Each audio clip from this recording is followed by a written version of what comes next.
men's for little fucking cake things, dude. The little Don't breakfast. fuck Dude. it up there. What? Oh, shit, Oh, we the know.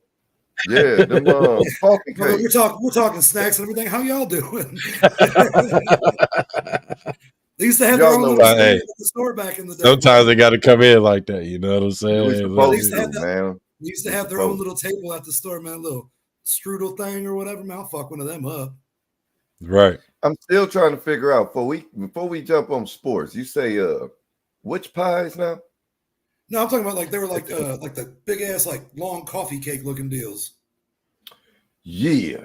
Yeah, those. I'll fuck one of them up right now, bro. That's my shit. Yeah. Or they can give Yeah. me one of them Super 8 donuts, you know what I'm saying? Just drop one of them in there. I throw two of them in the microwave real quick. Shit. You know what I'm saying? One of them, that's them school donuts. You don't know nothing about eating breakfast in the morning at school because you can't eat breakfast at your house because you got to get out and go to school. You know, you get to school and get one of them donuts, them super donuts, The throw that bus takes whole an in the hour and a half to microwave about fucking get 15 there. seconds. 15 seconds. Man, Hell what's the yeah. deal, y'all? We in the What up, building, though? man. 3T. Yo, hey, Y'all know y'all what it see? is. Coffee Cake Gang in the building. Shout out to our boys at Edmonds. They're the real Oh ones. yeah. 3T's Throw the Towel Sports Podcast. It's your boy, King James the Pharaoh. I'm with my best friends. Y'all know who it is, man. Cap the Great, Ace Juice. What's happening, fellas? Man, what could be happening, man, but being here with my brothers, man. How y'all living, man? Living my best life right now, man. There's nowhere else I I'd can rather dig be it. than right here with y'all right now. Man, how was y'all weekend, man? Good. I'll tell you what, man. That UFC 296 card we were talking about lived up to the hype. Ooh, we're Most going to get definitely. there. Oh, we're Yeah. going to get there. Ladies and gentlemen, I want y'all to excuse me because my weekend, sports-wise, was terrible besides the Colts winning. Goddamn it, the Pacers couldn't hit the side of a brick wall, man. I'm trying to tell you, they couldn't throw a basketball in a swimming pool. I'm trying to tell you, it was crazy. But as y'all see, my voice is gone because, I mean, we might as well jump right into it. The NBA, I was just at the Pacers game. Pacers finally bounced back, winning one. You know what I'm saying? Finally got one. But Finally. they had a tough stretch. They were on the road for 2 weeks after the brand new in-season tournament where the Lakers they didn't come back home till Monday. Their first home game was Monday, which they lost that one too. Which, being honest, I was talking to Cap about it before the game. I said, "Shit, man, I ain't feeling too confident about this. Y'all know how it is. You've been gone for 2 weeks. It was you come crib." Yeah, see, I ain't trying to do that, but fuck with the old lady and see, ain't nothing going That's on. real. Play with the kids, you know what I mean? And y'all know how it is. You've been gone, you wake up, got to go to work. Oh man, Yeah. back to work, and Vacation's that's how they over. look. Back to the grind. That's how they look Monday. Good thing they was home for 3 days because they flying out tonight. But good thing they was home 3 days after dropping the game Monday. They had a day off on Tuesday. Came back. They played tonight. Tonight they looked awesome. They look like they've been home for 3 days and got some rest. I give it to my boys. They put up 144. They held them to 113. So 144 to 113. That means there was some defense there. Finally started playing defense. Finally started playing some defense. Actually, I'm gonna be honest with you. That first quarter, they looked like a team that if they could maintain that kind of defense that they were showing in the first quarter and in the third quarter, Indiana will be a good team to reckon with. They got a lot of guys back. They also had some injuries. They got a lot of guys back today. They got Jalen Smith, who had been out for at least 3 weeks, I believe it was. Jalen Smith was out. He came back today. Came back, showed himself looking good. We had Miles Turner back. He missed the game on Monday. And Tyrese Halliburton, guys, he looked good. He's been having a bad shot. his shot hasn't been falling, but he doing things, driving to the cup, getting rebounds. You know, the assists, the no looks today were amazing. He was on his Magic Johnson shit today. You guys get a chance to look at those highlights. Check it out. They look good today. My voice is kind of missing because, you know, of course, it was me that helped them win with my cheering and bringing all the energy. You know, let's go, team. Shout out to my junior. Every time my junior goes to a game with me, it seems like definitely said that earlier today. I ain't gonna forget that you said that. And they pulled it off. So that's what we had going on with the Pacers. That's why I sound like I sound. Before we break down these standings, man, you want to talk a little bit about what's going on with your boys? Your boys pulled one off today, man. Hey, talk about those Boston Celtics, man. Well, actually, I'm gonna tell the truth since we on here now. I'm gonna tell the truth now. I have put in a little parlay. Unfortunately, I got popped on some other shit, but I put in a parlay today, and I had called Cap the Great, and I say, "Hey, Cap, what do you think?" Because the Boston Celtics was plus money going into the game today. Who'd they play? Sacramento Kings. Everybody, y'all know Sacramento Kings. What's going on with them? Sabonis and what's the De'Aaron Fox. So, you know, they're holding it down over there. Sabonis is averaging a double-double. The Boston Celtics went into that game, ladies and gentlemen, without Jason Tatum. So I actually called Cap the Great and I say, "Hey, man, can the Boston Celtics win? They're plus money. I want to put them on my parlay. And, you know, can they win?" I mean, I watch them, but I don't watch them like I watch my Pacers. I know he watches them faithfully, so I give him a call. He says, "Yeah, they can win." He said, "You know, I don't know if I will put them on my parlay unless you're going to take the points." He was like, "But yeah, they can win. They definitely, you know," he was breaking it down to me. So shout out to Cap. You know, he had faith in his team. Like he told me, Porzingis, he said Jaylen Brown. I didn't do a player parlay this today. I was rushing for the game. I actually, ladies and gentlemen, believe it or not, we work 9 to 5s. I know we look good and we sound good on here, but we work 9 to 5 jobs. So I had to clock in today. And so it ain't easy, man. Steph Curry broke your heart last week, so I understand why you don't want to go back down that road. Hey, man, we ain't gonna talk about that, bro. Yeah, man, y'all seen the show. Don't you bring up Steph. Don't you bring up that Ricky back to the Boston Celtics. They went into Sacramento as underdogs without Jason Tatum, and they pulled off the win, man. You want to talk about it, Cap? Hey, man, you know I want to talk about that, man, because I called it out. I said that we was ready. You know what I'm saying? No matter if we didn't have our star player, we got 2. We got 3, 4, 5. You know what I'm saying? Like, yeah. Hey, look. Now, y'all got 5. I ain't gonna go too hard. Star players. Now let's he made me look, y'all made me want to put my hat on. You know what I'm saying? Let's be realistic out here. No, I'm just no. We actually gotta, you know, being a big. We got, you know, if y'all know spades, we got 3 in the possible. You know what I'm saying? So look, who the possible? We got Jalen, Drew Holiday. Forgot about Drew. Yeah, you like I did that. Yeah. So he a new acquisition. He's a new acquisition this year. Yes. It slipped. Mm-hmm. Yes, it's all right. I feel and you. Plus, he got cooked by Tyrese Halliburton. You know what I mean? Tyrese cooked. And then you're gonna bring that up. You gonna bring up Holiday's a nice piece, though, man. You're gonna bring up last week's newspaper. That's what I'm just saying. And when you talk about Drew Holiday, all I know is him getting cooked and turned backwards and around and left and right. Well, you want to know what? You know what I'm saying? Since we talking about it and you asked me to talk about my boys, then let me run these stats down to you. You know what I'm saying? Yeah, what they look like tonight. What they look like Drew, tonight. You know what I'm saying? Drew was going crazy on them tonight, man. Let me go ahead and bust these Drew Holiday style. We have 5+ players in double figures. Let me repeat that again. 6. Okay. Let me go back and regurgitate my statement. We had 6. And we had Peyton Pritchard. I'm gonna start with pushing P. I'm gonna start with double P. You know what I'm saying? Off the bench with 20. Right? Hayden Pritchard 20 off the bench. Then we had Porzingis with 25. You know what I'm saying? 24. I'm sorry. We had JB and Derek White with the same at 28. Okay. Oh man, you said that. He called you. You definitely say said that? Derek White was gonna go off Didn't I today. say that? He told me if I was gonna do a player. Now look, this is real shit, ladies and gentlemen.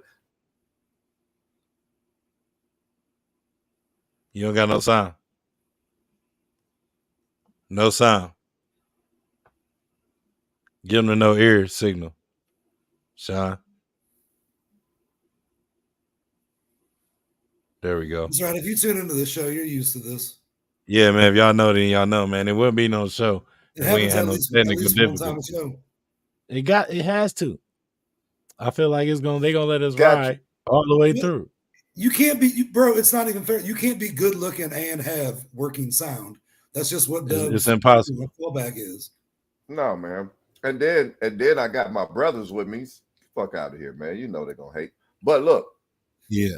he told me Derek White is going off tonight. Dead ass. Mm-hmm. Dead ass. He said that. He was like, Derek White gonna show off today. He was like, oh, because I was like, Derek White have to step up. He was like, oh, he going off. He been going off. He said he been going off. Bag. That was his exact words. He said Derek White been in his bag. You 28. ain't got to worry about him. Okay. Him and All JB though, bro. He kept up with JB. You hear That's me? a solid, Tatum tonight. solid effort right there too. He was Yes. Tatum tonight. Come on. He was on. Tatum tonight. Yeah. Come on. This is what man. We seen it in him when he came. Pause. Last year, he had a breakout. He had a breakout year. When he did what? When he did what? When he saw. Oh, okay. Look, you hear what he saw. When he saw. Right? Look, then last year, he went crazy again. We damn near won the check. We damn near went to the finals because of Derek White. Hey, man. I'm just saying. Man. Okay, man. I'm being real. Look, but look, listen to why I said that. Listen to why I said that real quick. No, we ain't gonna get off into that. Look, We're gonna I ain't look, but hold on. Let me get this little fact off real quick, right? Okay. After Derek White hit that point, that layup, when they missed that rebound, and Derek White got the rebound and hit the game-winning shot, and we won that game, we was supposed to ride that wave. You know what I'm saying? We didn't. We didn't capitalize on it like we were supposed to. Enough of that. You know what I'm saying? But coming into this year, 2023, 24. Here we go. Yeah, back to the 2023. Let's live in. Let's he showed out. Let's he showed out. And then we're going to close it out with Drew Holiday with 21 with a double-double, 21 and 10. 10 assists? Yes. 8 rebounds. Almost had a triple. He hasn't been assistant since he's been with you guys. He ain't been exactly. He hasn't been double-digit assists since he's been with y'all. So he was the Drew that we already knew. But he just had, it was like his warm-up game, his breakout game, I feel like tonight with us. Because without Tatum, we know what we got to do. The ball, am I correct? Tatum handles the ball. Am I correct? Okay, so that's kind of where y'all running into a little bit of trying to figure that out. Is Drew is used to having the ball and making plays, but that's what Tatum does. See, and Derek White showed up tonight for that end because he's a go fast type guy. When he get the ball, he right up the court. So here's that's my why question. Here's my question. Do you like the way they play without Tatum? And do you think do you think the lineup without Tatum played better than with him? I'm gonna say yes, and I'm gonna say it in the honest way, because this is how you need to play when you losing or you don't got another star, your other star at hand. Like what are we getting to here though? Like what are he asking? This what he? If you don't understand the question, this what he asking. He asking. He asking this though, huh? are you hinting at something that maybe Tatum No. might be some of the Hell problem? no, never. Well, What are you talking about? I'm That smile says otherwise. I'm saying Look, that I wanted to ask that question for the simple fact of this, right? Are they a better team with Brown as the leader and as the guy out there and the facility? If you asking like that, no. With Drew, hold on. With Drew at the point and with Brown at your two, in the way that they played today, do you feel like they're a better team with Brown? Because you just said 21, 28, 28, 20, 20. Everybody stepped up with Tatum gone, yeah. But that's what you got to do, right? But I think what when you got Tatum there, are you saying that Tatum possibly takes away opportunities? Takes away other people's opportunities because he got the ball a little bit more on the behalf of him. I want to make sure we're on the same page. You're not saying that they're better. I'm not saying that we a better team without him, but I'm saying when we don't have him, it's even much better because the play. Because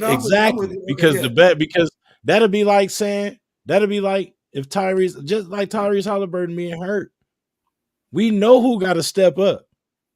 It's not Bruce Brown. It's people like Buddy Hield. It's people like Miles Turner, which team is already is. You know what I mean? Like Halliburton just turned into a leader. You know, it's already Miles Turner's team. Miles Turner just choose to take that back end because he know y'all got the star. Y'all got the juice with him. You know what I'm saying? Halliburton who gonna push the ball up for the Pacers? Bruce Brown, right? Nembhard. Now that once he Nembhard once he come back, right? Actually, TJ right now it's Bruce Brown. TJ McConnell been known. Bruce Brown is actually that's another one. That's another one. He actually plays three. Yeah, TJ McConnell has been on a tear. I'm not gonna lie. TJ McConnell has definitely this year. So I can admit it. I've been a TJ McConnell hater, right? For like last year he grew on me, and this is the truth. Last year he grew on me, but before last year he was on the trade block for me, and I was wondering why the hell is we even keeping him? Right? I get it. Energy guy could come in, get a steal, but he couldn't score. Right? He didn't score. I'm not saying he can't score. He didn't score.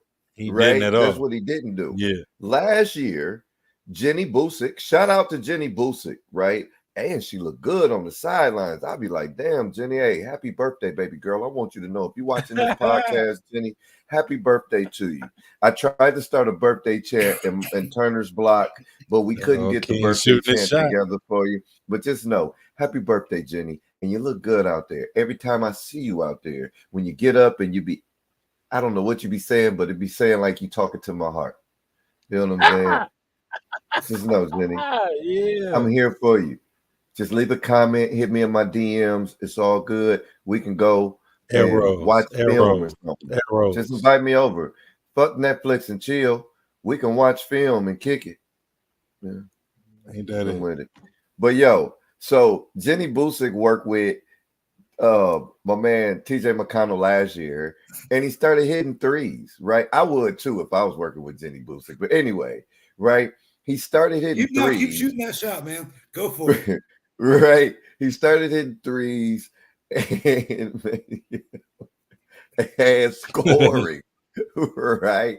And then this year, right, he's been like more of this mentor. I'll go out, I'll show you, good kind of, because he had to take a back row. They gave Nembhard the backup point guard position.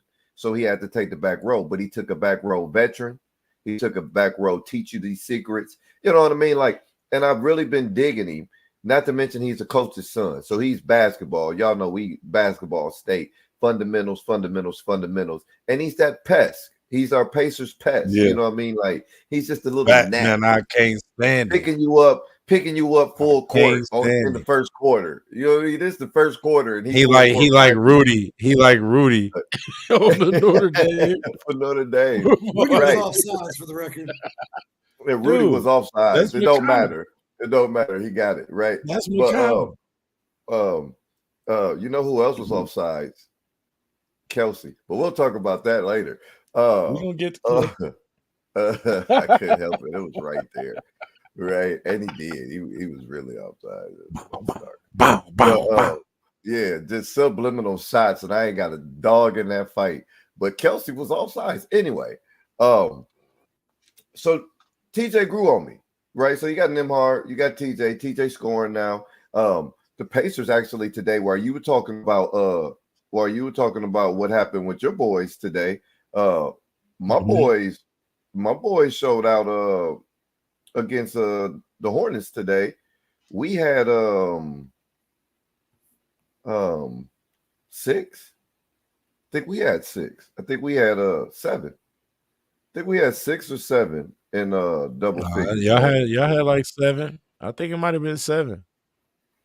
Yeah, I think we had I'm finna tell you 1, 2, 3. I got Bruce Brown. I got 4, Bruce Brown 5, in my 6. fantasy. We I had know 7. he was Oh, yeah, he we was had in double 7. figures for sure. We had 7 in double figures tonight. Nembhard, Isaiah Jackson. Oh, shout out to Isaiah Jackson. Shout out to Jalen Isaiah Smith Jackson, out. man. I've been waiting on him, man. You have, waiting on okay. He ain't I've lying. been waiting He has. on him. He been calling out Jackson. Come on, Jackson man. showed Show out up, with man. 10. Neesmith, my Yes. boy, Aaron had 19. Jalen Smith in his comeback return had 10. Buddy Hield found his shot. I didn't get to talk about that. Buddy Hield found his shot today, went 4 from 8 from the 3-point line. Finally was a plus 10 while he was out there. That's the first time in the month of December. And he's looking a little bit more like Buddy Hield should look. Period. Fact. Period. Halliburton like had Buddy 19. Hield. Miles Turner had 18. Bruce Brown had 6. Obi Toppin had 6. Everybody everybody played. Everybody that played scored. Even that's what cracked me up. Even my boy James Johnson got in the game. even security. Johnson. Hey, James Johnson got in the game, and it was doing move, and the shot clock winding down, and he fade back. That motherfucker went in. He thought he was back in college, boy. He thought he was back again. And it was funny as hell. He got his 2. Hey, shout out to James Jones too, man. Him and Indiana legend, man, as well. Jeff Teague, man. They run a basketball team. They coach for Pike, bro. If don't nobody know about Indianapolis, definitely biggest city about basketball outside of course, Larry Bird, French Lick, and South Bend hometown, our hometown. So more of them. Indianapolis is like the staple. You know what I'm saying? Oh yeah. A lot of Mr. Basketballs. Yeah, George T. James Jones is the coaches over there at Pike High School now. So you said Indianapolis Pike? Yeah. That's where the greatest thing since sliced bread came when I was in high school. But Chris Thomas, man, wasn't he from Indianapolis Pike? Chris Thomas that played for Notre Dame? Yeah, Chris Thomas. Yeah, I remember him. Yeah. First game as a freshman, set like an all-time Notre Dame scoring record, and then looked like a Notre Dame basketball player after that. Yeah, definitely. We still love you, Chris Thomas. Thanks for coming and everything. But anybody that comes from the hometown Irish squad, no matter who he is, we always gonna have love for you. So yeah, big game for the Celtics, big game for my Pacers. We go here in the Eastern Conference. Number 1 team, we got the Boston Celtics at 21-6. Number 2, we have the Milwaukee Bucks at 20-7. Number 3, you got the Philadelphia 76ers get back to their winning ways after losing to the Chicago Bulls at 19-8. You got the Orlando Magic coming in at number 4 at 16-10. The New York Knicks at number 5, 16-10. Number 6, you got the Cleveland Cavaliers, who won today at 16-12. Tied with the Miami Heat at 16-12, who also won today against Orlando Magic. Your Indiana Pacers at number 8 at 14-12 got back to their winning ways. And then your Brooklyn Nets at number 9 at 13-14. This is when we drop off to underneath 500. And then you got your Atlanta Hawks at 12-15. That rounds out your top 10. Over in the Eastern Conference and your Western Conference, you got your reigning number 1, still number 1, Minnesota Timberwolves at 20-6. They officially lost the best record after Boston won today. Boston is 21-6. Number 2, we got the Oklahoma City Thunder at 17-8. You got your Denver Nuggets at number 3 at 19-10. LA Clippers 17-10. You got the Sacramento Kings at number 5, 16-10. After that, your Dallas Mavericks at 16-11. Then you got your New Orleans Pelicans at 16-12. Or 5, 6, and 7 are all separated by 1.5 games. You got your number 8 team, Los Angeles Lakers, at 15-13. Your number 9, Houston Rockets at 13-12, and number 10, your Phoenix Suns at 14-13. That's Beat it done. Hey, your Phoenix done. Yeah, your Phoenix Suns. Your Phoenix Suns is number 10 at 14-13. And the Golden State Warriors are trying their best to climb it back into the top 10. Hey, you got to accept them cookies to see the Warriors. I don't care how much Steph made niggas go to night. We redeemed ourselves tonight on the West Coast. So we 1-1 right now. Can I go ahead and say just one thing real quick about the Warriors? The Warriors, I hate to say it, but I think that dynasty's cooked now, man. Last year I was optimistic for him. This year I was optimistic for him. With Draymond with that indefinite suspension, they're not looking any better. Steph's been trying, but Steph in this last couple of games has been doing shit that he hasn't done in a long ass time. And I don't think they have that young talent to rebuild. I love the root for the Warriors, man. They were so fun years ago when they first started winning, man.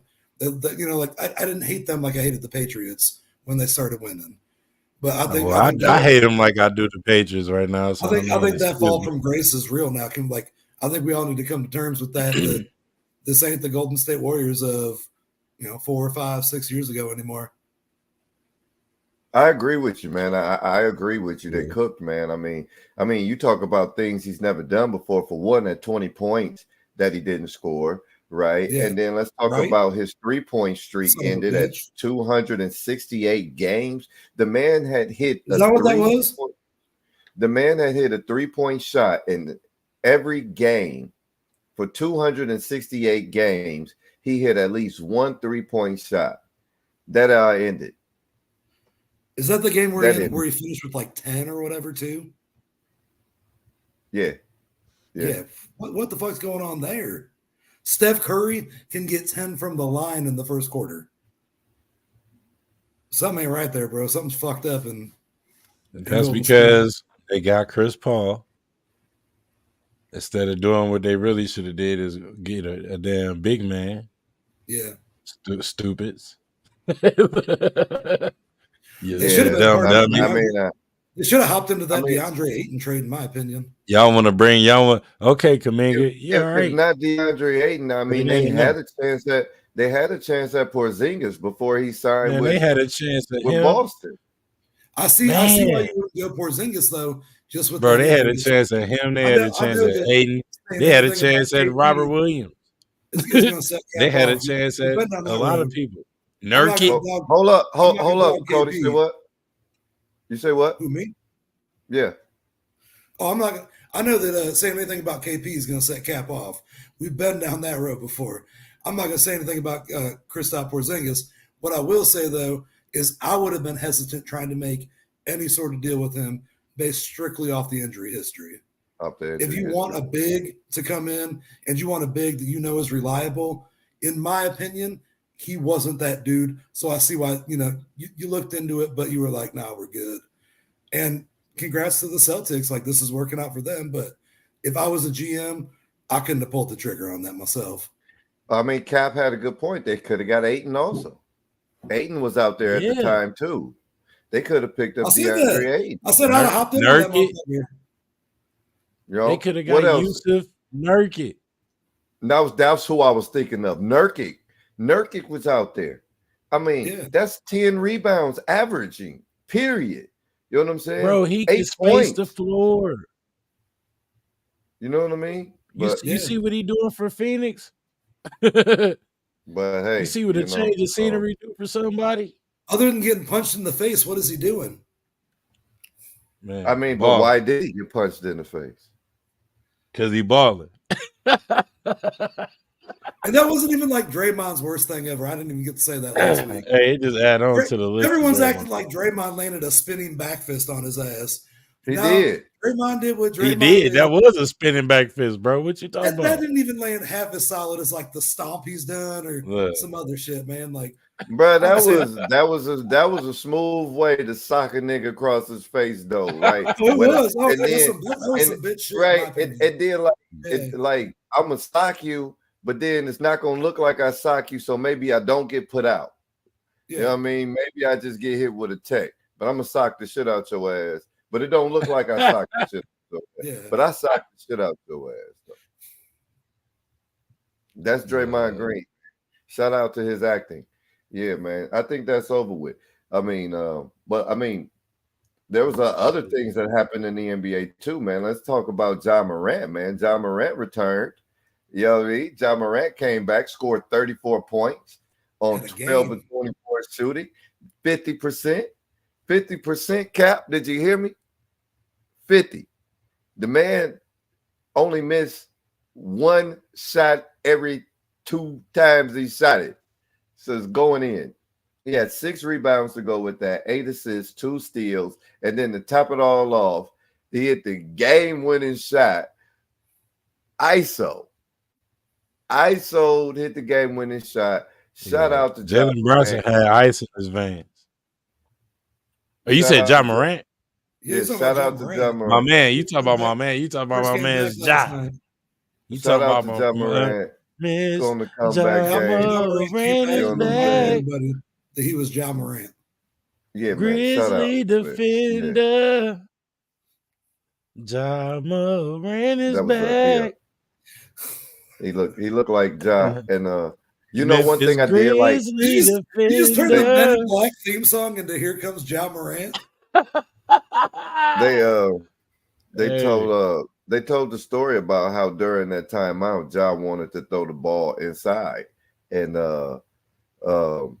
Desmond Bain said, "Nah, take that shit. You get a bucket, dog. You get the ball, 12. And call 12. Y'all know what time it's an emergency. Call 12. You know what to happen when it's a state of emergency. Call 12. Call 12. So you know, that's hard. That's hard. Shout out to Ja. He talking that I kept receipts shit. I don't know what receipts he talking about. Yeah, you know what I'm saying? Because people was popping their lips. People was popping their lips at him. Who was the people? The media doing their job? I mean, you know how they be, man. You know how. Who would? You wouldn't be. You wouldn't be a good come back and say something like that after going through what you done went through. No matter if it was something. Nigga, you put yourself in that situation. Exactly. Like, exactly. It's all right. Like, it's who all are right. you talking shit to? I ain't nut hugging, but I'm just saying. What receipts? So look, I'm gonna ask this. Bang bang, nigga, sit your motherfucking. So look, I'm gonna ask this. So look, I'm gonna ask this. Bang bang. So look, I'm gonna ask this to my brothers. Your ass. I'm gonna ask this to my brothers. Then it's fair and square. Then right. What? Now that you say that, right? We about to make a clip right here. So look, how about this? I hope right? it's bang bang 25 games, but yeah. Hey, yeah, it is. So look, watch this. So look. Just imagine if you was on a 9-iron dub and you got Tiger Woods status, right? And then you end up pulling a gun on somebody like Marvin Harrison, and they don't find out until you win the PGA Tour and get the gold jacket, and then get nominated that same year into the whole Hall of Fame, right? And then they pop out and they like, hey. So, ladies and gentlemen, we possibly excuse the news. James the Pharaoh got found, you know what I'm saying, pulling a gun out on camera in front of 7-Eleven at a homeless man because he said he was asking for change every time he came to the pull up. You know what I'm saying? Like, that's something I do to people at gas stations. See, look, but then this is it. So this is why. Then it's like, oh damn, my job that paid me millions of dollars said I can't do that. So then I go and I say, y'all know what? My bad. Y'all right. I ain't supposed to be doing that shit because y'all paying me millions of dollars. I ain't gonna do that shit. And then I go to the store and pull it out again. I can't be mad at nothing nobody got to say about me not being able to go play. But you can't say that you're not gonna feel some kind of way. Like, I'm trying to figure out what receipt. He might be talking about players. Nigga, ain't nobody. The media, because as far as the media go, get back supporting Ja. I've never heard nobody say they don't support Ja or Ja shouldn't come back. And then the media Gilbert Arenas and them was talking shit.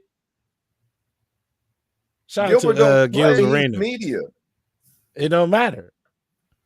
He's an ex-player though. He can talk more and mean more like Gilbert, than the media can. Gilbert was telling him, man, when I did my shit, I was 28 and I was, you know what I'm saying? Woo, nigga, you the face. He was already down there on the way out. You can't do no shit like that. I'm sorry. I got to disagree with you on this, Cap. I don't feel like there's no motherfucking receipts for him to keep. You did some stupid shit that your job told you not to motherfucking do, and your ass did the shit twice with your dumb ass, right? Now, you want to keep receipts on the motherfuckers that called you a dumbass? You did some silly ass knucklehead shit. You know what I'm saying? Remember when Dikembe told Jordan that he ain't never blocked his shot? When they was in there, that's different. Then Jordan went out there and blocked this. He went out there and blocked this shot. Ja Morant can't score. Who said this nigga got a good? Like nobody did. No, they was that. So I'm trying to figure out the reason what receipts, nigga. Man, take your little childish ass out. Whatever you need to get you motivated, I ain't got no problem with that. But take that's your what I'm on. Like that's what I'm on. And go hoop, nigga. But don't be talking I'm thinking about. He got it mixed in his head. I got receipts. Receipts of what, nigga? Of your dumb ass pulling the motherfucking pistol and getting bang 25 games? Because we got that receipt too, nigga. Go ball. The bang 25 games is wild. Less that, more playing, bro. That's all I'm saying. Dude, if Ja Morant understood, he's just a kid, bro. If he understood that he has life by the fucking balls right now, bang 25 games, he would be so much better. Ja Morant, you are the reason you have receipts because you're a dumb motherfucker and you're trying to be something you ain't, bro. You're Cheddar Bob. You need to sit your ass down. I don't know about Cheddar Bob. Hey, I don't know. Just go hoop, dog. You know what I'm saying? That's all what I would prefer. All that other shit, dog. Miss me with keep this receipt. Ja Morant, tag this show. Keep the receipt. Keep the receipt of that. How much did he lose in 25 games, nigga? That's the receipt. I hope you keep it. Because you get player of the week, that's like 25,000. If you get player of the month, that's like 50,000. So them add up, my nigga. Because I hope them the receipts you talking about. Because shit, you lost a whole lot of money on 25 games, nigga. So the receipt I'm talking about. The receipt I'm talking about is I want Ja Morant at a press conference be like, look, you fat white bitch that's on the 3 T's podcast. Quit talking shit about me. I see you double chin. You ain't impressing nobody. Man, hey, look. Hey, first off, if nobody is gonna talk shit, you know what I'm saying? We gonna talk shit, you know what I'm saying? And that's what we do over here. It'd be good to make it. It'd be good to make it to a press conference, though. What we do is we just promote bang 25 games. That's what we promote. When that motherfucker come here, I'm telling you, when we play the Memphis Grizzlies at the crib, I'm chanting bang 25 games. Bang 25 games. Every time you get to the free throw. Every time you get to the free throw line, I'm gonna say bang 25 games. Look, he probably gonna run down there just so he can hear him too. Look, I got a feeling. Man, I'm down there. I got a feeling. Bang. 25 games, and I'm throwing 3T flyers everywhere. Mm-hmm. I'm leaving. And by that time, I'm gonna be shooting 3T. We gonna be shooting 3T t-shirt guns at the crowd at that time. Bang bang, 25 games. That's what the shirt's gonna say. Go Pacers, bang bang, 25 games, and I'm shooting them out the t-shirt gun. Matter of fact, let me know when that game is. I'll make it for you. Don't even worry about it. Oh, hell yeah. So, shout out Ja Morant, though. Shout out Ja Morant, man. He came back. He did what he's supposed to do. Keep balling, man. Yeah. See what kind of energy he got at the crib. They play my Pacers on what's tomorrow? The 21st. Thursday. So they're Friday. Hey, man, I got some surprise. I got some surprises coming up for the world too, man. Y'all stay tuned. Hey, let's go ahead. What you got? I was just gonna move on down the list here. We're talking about people and their accomplishments so far. Like we talked about the stats in the Pacers game, the stats in the Celtics game. Ja Morant going crazy. So I want you guys to play a little game with me, and I want both of you guys to guess, and I'll give you the right answer. Okay. This season alone so far, how many different players in the NBA do you think have scored 40-plus points in one game? This season? This season. Do multiple games count, or that's just players? No, like you count. We're talking different players, not. We talking different players, but that's throughout the league, right? Different players in the entire league that have scored 40-plus or more points in a game. I'm gonna say 22. I'm gonna say somewhere around 12 to 15. And do you have a guess how many games somebody has scored 40 or more points in this season? Oh no, it's been a lot of games because Joel Embiid is averaging damn near 40. He averaged that. Yeah, matter of fact, that's what I was going to talk about. That one might be a little bit skewed, but so this is a real stat, and you guys can Google up until tonight's games. This was done earlier in the day. 30 exactly different players have scored 40-plus points or more in a game this season, and there have been 57 total games where somebody has scored 40 or more points this season. To me, that is crazy that we have gotten to this point where this still early in the season, 30 different players have had a 40-plus game. It's time to separating the men from the boys. So I'm gonna throw in the in-season tournament probably has something to do with that. You think Facts. They was getting up. They were getting. It was like for that in-season tournament. That's when everybody was looking like, oh shit, motherfuckers is averaging 100 or some points a game. That's everybody. Total games this year. Everybody that played in the in-game season tournament. In-season tournament. Excuse me. Averaged that damn near over 100 points plus. But those don't count though. Those stats in those in-season tournament games. Yeah, they're actually the games do. They haven't decided that yet. Like I heard that on the news the other day that they don't officially know how stats for the in-season that's stupid as hell. Count. Well, they're saying the ones that were in Vegas don't count. The ones that were in the regular season were in regular season, so they were regular season in-season tournament. So, like, what happens to those stats from these players? Like, they just don't exist now. They in-season tournament stats. That's wild, man. So, you know how you got playoff stats and regular season stats? Yeah. Same goes for the in-season tournament. Once you get to Vegas. Once you get to Vegas. So all your season stats during your in-season tournament, those count. But once you get to Vegas, those are playoff stats or in-season tournament stats. Yeah. And that I will say, sorry, I will say one thing real fast. Like early, like we've talked about it before. At the beginning, I did not like the in-season tournament. I thought it was a joke. Last episode or the episode before that, we talked about things that could be cool to happen for the winner of the in-season tournament. I was talking to somebody at work about this, and they actually came up with this idea. I don't know how plausible it would be, but we were talking about like guaranteed to make the playoffs or this, that, and the other thing. But we had a bunch of stipulations. Why doesn't the NBA just make it as easy as if your team wins the in-season tournament, that's where the All-Star game is the following year? That's extra money for your franchise. Does that make sense? Yeah, but I mean, like, I just because guaranteeing a playoff spot seemed like a pretty solid move. I mean, like, we get the All-Star game. That's money for the franchise. I mean, it's better than as a player though. What do we get as a team for winning? Oh, bro, they love you at home at your own All-Star game. Right, but what I'm saying is like, but that's next year. The All-Star game's in Indy this year, right? You don't think Halliburton's going to love every minute of his life? I mean, he probably just had that taste in being in Vegas. Just, you know what I'm saying? Yeah, like, I'm just saying, like, maybe it means something special to the players.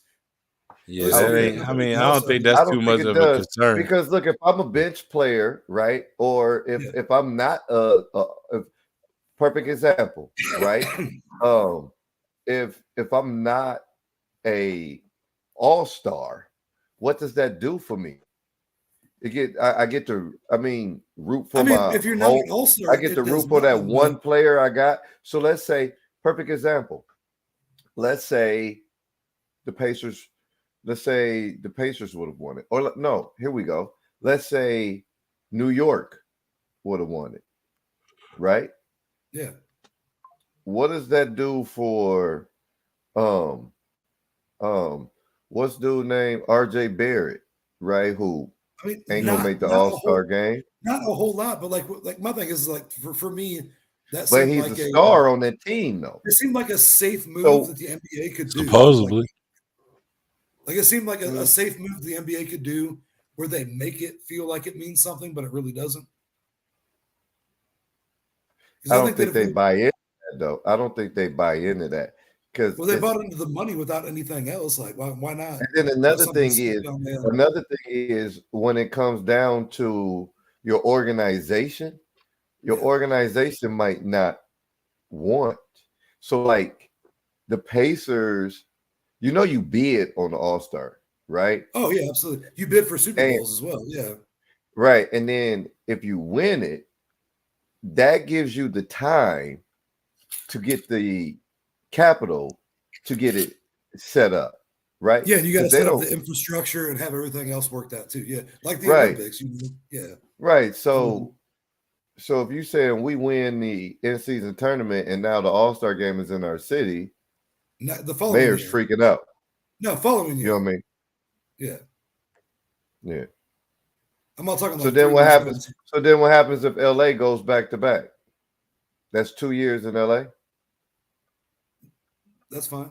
These other franchise owners party for All-Star weekend. These other franchise owners ain't going for that though. These other franchise owners ain't going. In Hawaii, bro.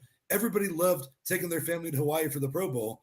Now there's like, we're not talking NFL. We're not talking NFL. You can't even compare those when it comes down to ownership. Yeah, there's no comparison to either one of them. You can't compare NFL ownership and organizations and teams with NBA organizations and teams because they're ran different, especially with the money situations, right? And you don't have small market NFL teams. Like, you get what I'm saying? Like, Indianapolis isn't considered a small market team in the NFL, right? But Carolina, right? But they're not considered a small market. Yeah, just because the NFL is so big. I got you. You did. No, right. I'm with you. It's way more chances in the NFL than it is in the NBA. But so this is it. Getting the All-Star brings revenue to your city, right? That's why it's never in the same place twice. Back to back.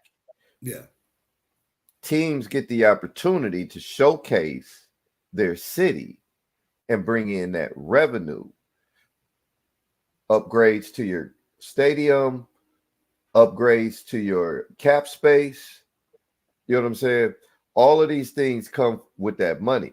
If we're allowing it to be all-star going to whoever wins the in-season tournament, and you got a dynasty squad, Golden State, right? Like that old Golden State squads, bro, these owners ain't going. Because now we have no opportunity to get that all-star game. We might not be the best team in the NBA. We might be trash. But we got a chance to win that all-star game. Because we just got a new stadium. Our city is booming. We got the Final Four. You know what I'm saying? Cities like Salt Lake, right? Utah. The Mormons would be taking over in no time if we did that. Yeah. So that's the only reason I would say no to that. I mean, I don't think they would go for that. I mean, it was worth a discussion piece though, right? Like I heard that. I didn't think it was terrible, but after listening to both of you guys, like I see why. Yeah, probably never gonna happen.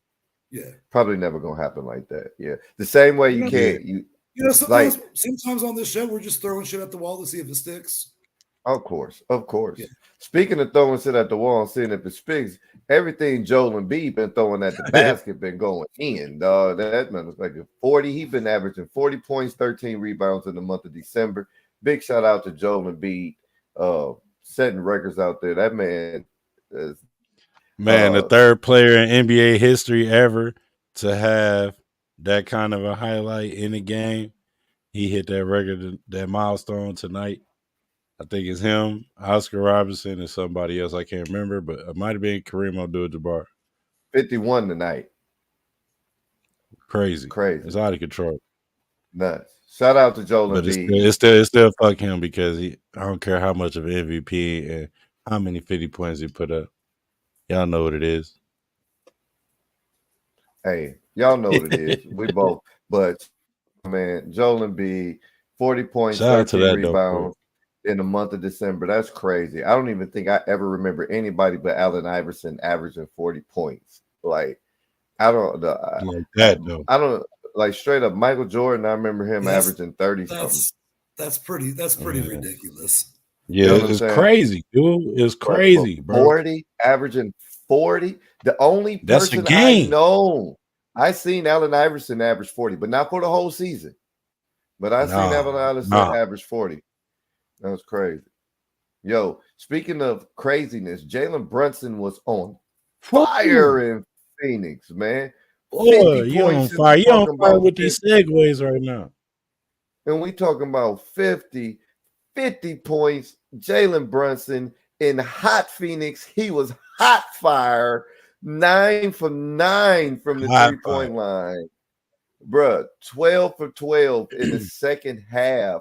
He's the first player in the three-point era since they started recording at 79 to 80 to score 50-plus points while shooting 100% from the three-point line on 8+ attempts. People don't do that, bro, and that ain't been done since 1980. Wait, I was like, wait, what? I was like, wait, what? Crazy. Out of control. That's one of them. Go out there and have you a legendary day. The man, y'all want to ask, and y'all want to ask at the NBA if y'all want to ask about these scorings and shit and this shit. No, it's these players. 30 of them scored in this 40 a game in the season this year. That's all I'm saying. That is 9 for 9. Perfect. Man, Ronnie, what his stats say, Dub? 9 for 9 and 3-pointers, y'all. That's 3-pointers. You want to know who else ain't did that? Steph Curry. You want to know who else ain't did that? Klay Thompson. Reggie Miller. You watch your mouth. I'm talking about Reggie Miller. You want to know Ray Allen? This ain't the show to be bad mouthing Reggie Miller. Know, all right? I don't care. I don't care. Since we're talking about 3-pointers, you want to know what else? Ain't none of them you just said did. Made 12 of them motherfuckers like Keegan Murray did the other day, dog. Keegan Murray made 12 3-pointers, dog. 2 shy of the NBA record. Scored a season career high of 47 points in a victory over the Utah Jazz on Saturday night, dog. Y'all heard me right. 12 3-pointers. It's going crazy in the NBA right now with the scoring, man. Klay Thompson's record is 14. He set the record with 14 of them. That's a ridiculous ass number. That's in one game, bro. I know. That's what I'm saying. That's ridiculous. But like, not to mention he was 12 for 12. Not to mention he was 12 for 12. We ain't even gonna leave that out. Get that man all his stats. It's a different 100%. 100% perfect. Perfect from the field. Crazy. Perfect. Crazy. Yo, shout out to the NBA. All the crazy things going on out there in the NBA right now. Just another thing, Luka Doncic. Luka, dog, averaging 36 points. Luka. And 9. What's with you with remixes today, bro? I like that one though. Luka, do what he do. This is third remix of the day, bro. Luka. Shout out to Cap. He's been out here killing it today. That's off the cap. That's off the cap. He'll come out the triple double on you. Come on now. What do you do when he's driving to the hole? Scoring on you every time he wants to. He can pass the ball and get rebounds too. Don't encourage him. Let him keep going, man. Like, stop this right now. No, that's fine. You see how you do No, I don't need you adding the second line behind it, bro. He was doing just fine. That was fire, though. This needs to be a clip. This was good. Man. Go ahead, man. Keep running those, man. We ain't. I can go crazy on Luka. Anytime y'all want to freestyle, I'm down. I'll just go. Quick hits, man. Quick hits. James Harden. James Harden hit 25K points. He's the 24th player to do so. Damian Lillard hit 20K points. And he got the game ball. He's the 51st player to do so. So they made sure Damian Lillard. Is it the official game ball? Did Giannis? Bro, this game ball is getting out of control. Hey, this game ball. Hey, man, I'm an official game ball. Giannis. Hey man, I'm an Indiana Pacers fan, man. We don't give a fuck about nobody's game ball but ours. Halliburton did. Fuck your game ball. Hey, how do it be the whole time though? Just starting shit though. That's funny to me. Giannis ran up on Halliburton. Halliburton real quick said, "I'm sorry, sir. I don't know what the problem is here. Let's just be your ball." Hey, sorry, sir. We don't have your ball, but there's another one here. If you would like it, we'll make sure we'll find you one. I can get on Amazon and order you a new one. It'll be there. Pharaoh sent me a picture the other day. Pharaoh sent me the picture the other day showing me the ball that the Pacers gave him back, Ace. And it was a whole M1 basketball. I said they bogus. It's one of them. The internet don't lose, man. Yeah, that's funny. They infamous. Internet undefeated, big dog. You know what I'm saying? Tyrese said, "Hey, I got 260 million. I'll order you one off Amazon." Listen here, buddy. We don't need any problems today, all right? I'll call the manager. You need to settle the fuck down. That's what Tyrese did. That's exactly what he did. Calm down, buddy. Yeah. You need to calm down. Look here, Buster.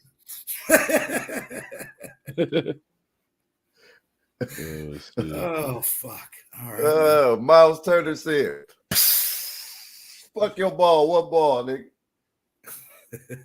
What ball, nigga? We need. I love the clip. I love the clip of Miles Turner saying, "Yeah." Yeah, hey, he was I love your GM hopping in there with some bows, man. Your GM's got heart for hopping in that shit. Hey man, KP, shout out to Kevin Pritchard. I seen him today too. Shout out to KP, man. Yeah. Shout out to KP, man. My man KP, Kevin Pritchard. But yeah, that wraps up. KP. That wraps up our NBA right here. We can take it to the NFL, fellas. You guys see the always ready. Yeah, man. Let's take it to the NFL. I wanted to talk about last week. We can go over these scores. It was quite some upsets, as a matter of fact, ladies and gentlemen. As we get ready to go for Week 16, which starts tomorrow, we'll run down some of the scores from Week 15 for you and show you where things are standing in the NFL as things heats up, getting close to the playoffs. Every game counts. Thursday night, we talked about that on the Lab podcast. The Raiders, we getting there. We getting there. The Raiders ran over the Chargers. The Raiders. Showed up out of fucking nowhere. We thought they were buried. They went Pet Cemetery on us, man. Yeah, didn't they? They showed up at 6-8 and blew out the Chargers. Made the Chargers look like they weren't even there. Saturday games, we had the Bengals versus the Vikings. The Vikings looked like they had the Bengals in a chokehold, man. I mean, you thought this game was over with. And I tell you what is that guy name that came in for Joe Cool? Browning. Browning. Jake Browning. That's Jake Browning. Yeah, Jake Browning. Yeah. Jake Cool. That was at the top of the head too. That's Jake Cool. That's Jake Cool. You know what I'm saying? Everything. Hey, that man came in there. He's 2-0. He's 2-0. Browning's 2-0. So shout out to Mullins too, man, from Minnesota. Oh, shout out to Mullins. Mullins was balling out, man. Oh yeah, man, balling Him and out. Jordan Addison are killing it. I think the stats on that game was something crazy for Mullins. He threw for almost 300 yards or something like that. It was a high 260, 240s. I don't remember, but that was a good 303. 26 of 33 for 303 and 2 touchdowns. Right. But he had 2 picks. But those 2 interceptions is what did it for him. Yeah, the 2 picks, man. Mm-hmm. Yeah, that killed him. But shout out to Jake Browning, 29 for 42, 324 yards and 2 touchdowns. Because he definitely didn't have no help in the running game. I'm saying Joe Mixon only gave me 47.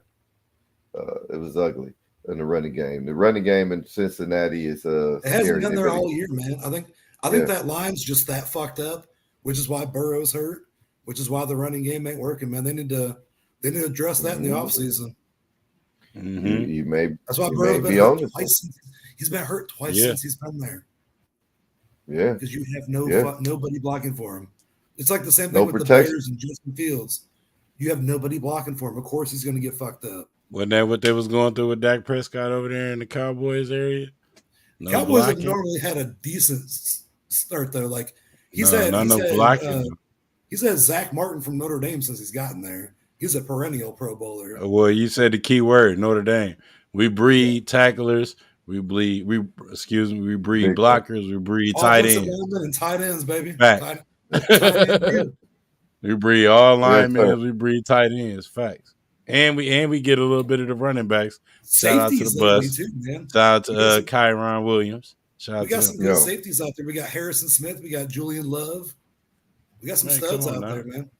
Yeah. Oh yeah. So Saturday's games also included the Colts versus the Steelers. The Colts upset the Steelers. Everybody thought the Steelers was going to come into Indianapolis and get a win. Smoke they boots. Not me. I took the Colts, baby. The Colts beat the Steelers. They look good out there also. Yo, shout out to Steichen. Steichen, Coach of the Year. Big Sean. This man is out here winning. If you was to tell me that the Colts would have no Anthony Richardson, no Jonathan Taylor due to injury, no Zach Moss due to injury, no Shaquille Leonard due to being released.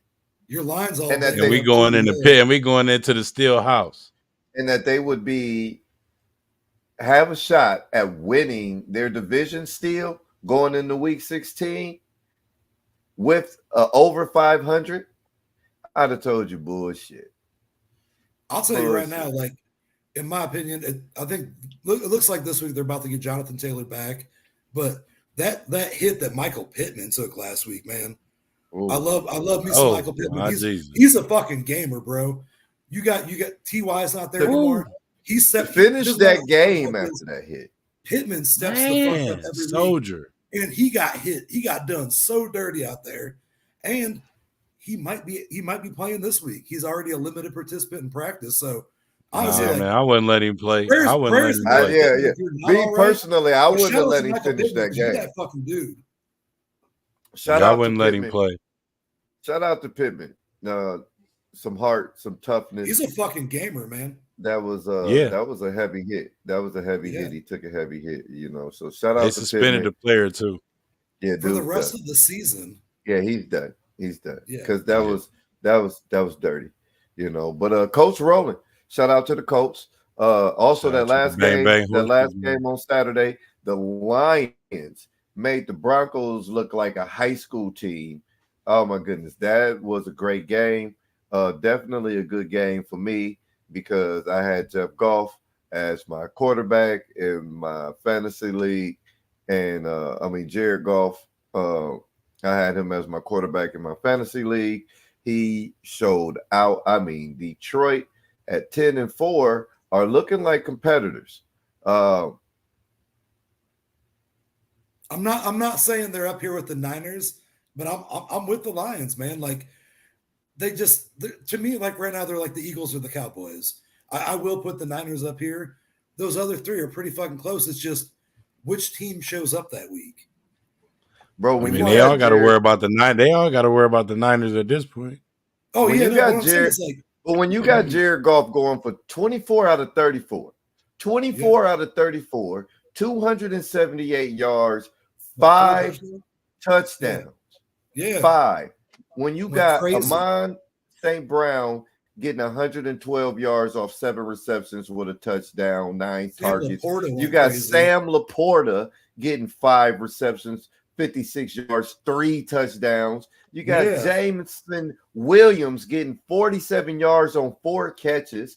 You got Josh Reynolds getting 41 yards on 2 catches.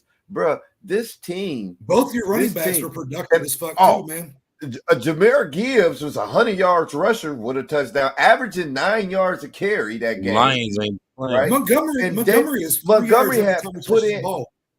Montgomery put in 85 yards. Yeah, right. He's 3 yards averaging 5 yards a carry. Man, those Lions was out there looking good. When that team's clicking, man, there's something. Bro, they held the Broncos to 17 points after putting up 42 on their ass. Yeah. Bro, that was. They made Russell Wilson look like he's been looking all season. I hate to say it, but 18 out of 32 ain't gonna cut it. 18 out of 32, 223 and 1 touchdown. Yeah, Russell Wilson is not gonna get it done. Russell Wilson is no longer. Let's get dangerous. It's this dude's dangerous. Like having him on your team right now, that might Russell Wilson is dangerous for them, time, bro. Yeah. Dangerous for us is what they should be saying. And Drew Lock's out there slanging it for the Seahawks when Geno's out. Pause. Yeah. Detroit's looking like the truth. I would like to say, let's see if they can maintain it. Slanging it, he out there slanging. They've been doing it all season. They've been doing it since they came into the season, beating up on Kansas City, first game of the season. So it makes me nervous though that they have a couple weeks where it just doesn't click, and I don't know whether it's lack of communication, bad game plan, or whatever. But there's games like they got blown the fuck out on Thanksgiving. How do you let that happen? Division game. But like I said, they're right there with me with like Eagles, Cowboys, how good are they really? They're good in a lot. Dolphins, man, fuck, dude. Like Dolphins can. We'll see what Dolphins and Cowboys are this week. That's what I want to see is how good is the Dolphins. That's what matters. But Sunday we got. We'll find out this week. Dolphins, Cowboys. It was the Falcons. We had the Falcons. The Falcons lost to the Panthers. Panthers finally picked up their second win of the season against the Atlanta Falcons. That was an ugly ass game. It was really nothing to talk about. We don't even need to talk about that. That game put you to sleep. The Bears and the Browns. The Browns came out with the victory at home. Tough game. If you're a Bears fan, if you're a Browns fan, y'all got some things y'all need to get together. They almost gave that game up. The Browns had control of the game, then they gave up control of the game, then they came back and got control of the game. That's what I think. Joe Flacco had 3 interceptions. 2 of those were tipped. There should have been like at least 3 or 4 more that the Bears defenders just fucking dropped. The Browns offensive line is banged up. There's no Nick Chubb, and David Njoku's been showing out. Yeah, Nick Chubb been gone for the season. Amari Cooper had a huge touchdown. They're still getting other wide receivers back. I don't know what the game plan is here, but with the I said this Cab yesterday. I have to remember, I'm 37 years old. Joe Flacco is 36 years old. So I'm technically older than Joe Flacco. But if I ever ran into this dude in public, I would say, nice to meet you, Mr. Flacco. Because he seems like he's been in the league for 30 fucking years, right? But Joe Flacco is he's been putting in work. You can't have like I'm old as fuck. Like I got a good 10-20 in the backyard. Then he got a Super Bowl. You got Joe Flacco throwing 45 times a game just because you don't have Chubb and the line's kind of banged up. That seems suspect, man. This ain't gonna last forever. So wait, to add to that Joe Flacco statement, Joe Flacco is 36 with a Super Bowl ring. Baltimore Ravens to be exact. Ray Lewis era. Yeah. So that means at one point in time they was trying to call him an elite quarterback. At one point in time they was trying to call him an elite quarterback. So that means he was like 25 when he won his first Super Bowl. But the thing is this, you can't be 28 for 44, 374 yards, 2 touchdowns, but then 3 interceptions. What the fuck? I mean, you just it could have been 5 at the end of, it could have been 5 easily. I mean, what was your whole point of putting up 374 yards if you were just gonna throw 3 interceptions to your 2 touchdowns? Your interception to touchdown ratio all fucked up. You got to math. That's what I'm telling you. The Browns are making him do something that he should not be doing. It's because the throw the ball, play quarterback. Right. The offensive line is that banged up, and they're just not even attempting to run the ball. They're not even trying with Ford and Hunt. We're doing fucking shotgun screenplays and shit that you shouldn't Ford be ain't doing shit. I left him on my bench. He up for trades too. If anybody with the playoffs coming up, goddamn shit, I need shit. Who was that? What you talking about? You talking about that league I eliminated you in? You ain't eliminated shit. Oh, I did, buddy. I got playoffs start this week, big dog. Calm down. Calm down, Tito. Podcast league. No, you didn't play him. Calm down. Calm down, crazy. Tito. Yeah, you didn't play him. It's all right. And you beat me that week. No, I played Spencer. You beat Allen on the bench because I forgot to move my quarterbacks around, and I left goddamn Jared Allen on the bench. Shit, that's the reason no, sir. No, sir. Podcast league last week. Teddy Bear Suicide, 134.28. I'm cooking you, 114.26, which moves me on to play Cap in the next round of the playoffs. Bro, that wasn't playoffs. That was the last week of the regular season. Yeah, the playoffs will start after this right here. Playoffs start this week, big dog. Calm down. I'm looking at the playoff bracket. Now I'm finna eliminate your ass just for that. You can't see that, but round 2, you gone. You're in the consolation. Oh yeah, I guess we is in the Popeyes playoff. Yeah. You're in the consolation game already, bud. Trav against Spencer. So whoever loses against you and whoever lose against you and come on, titties. Come on, titties. Which is come on TDs now. Y'all would have had to have been there for the Build Your Squad draft. It was a lot of fun. Y'all will be going. I don't know. We'll do one. Is that how that's supposed to go? We can have a new one this year too. That Build Your Squad. I'm about to win. I don't care what nobody talking about. I'm about to win this shit. If I'd have known I was in the playoffs, I probably would have did mine a little bit different. But oh well. Yeah, Cap, I need one of us to win too. I don't want to have one of us to buy somebody a present for winning. I'm trying to get the present, man. The present is that we don't have to spend any money on anybody other than ourselves, and that is fantastic. Yeah, that'll be wonderful. If you're tuning in right now, though, and you don't know what we're talking about, we have a whole Good Synergy merch page where you can find anything and everything related to all this stuff. And also, Cap now has his own business going where we're going to be able to have 3T merchandise available for you. Facts. Also, Cap, have you mentioned our buddy yet this show? Your buddy? Have I mentioned a buddy? Or my buddy? Our buddy. Yeah. Our buddy. The one. Two buddy. You ready to unlock the full potential of your YouTube channel? Try TubeBuddy, a must-have tool for content creators.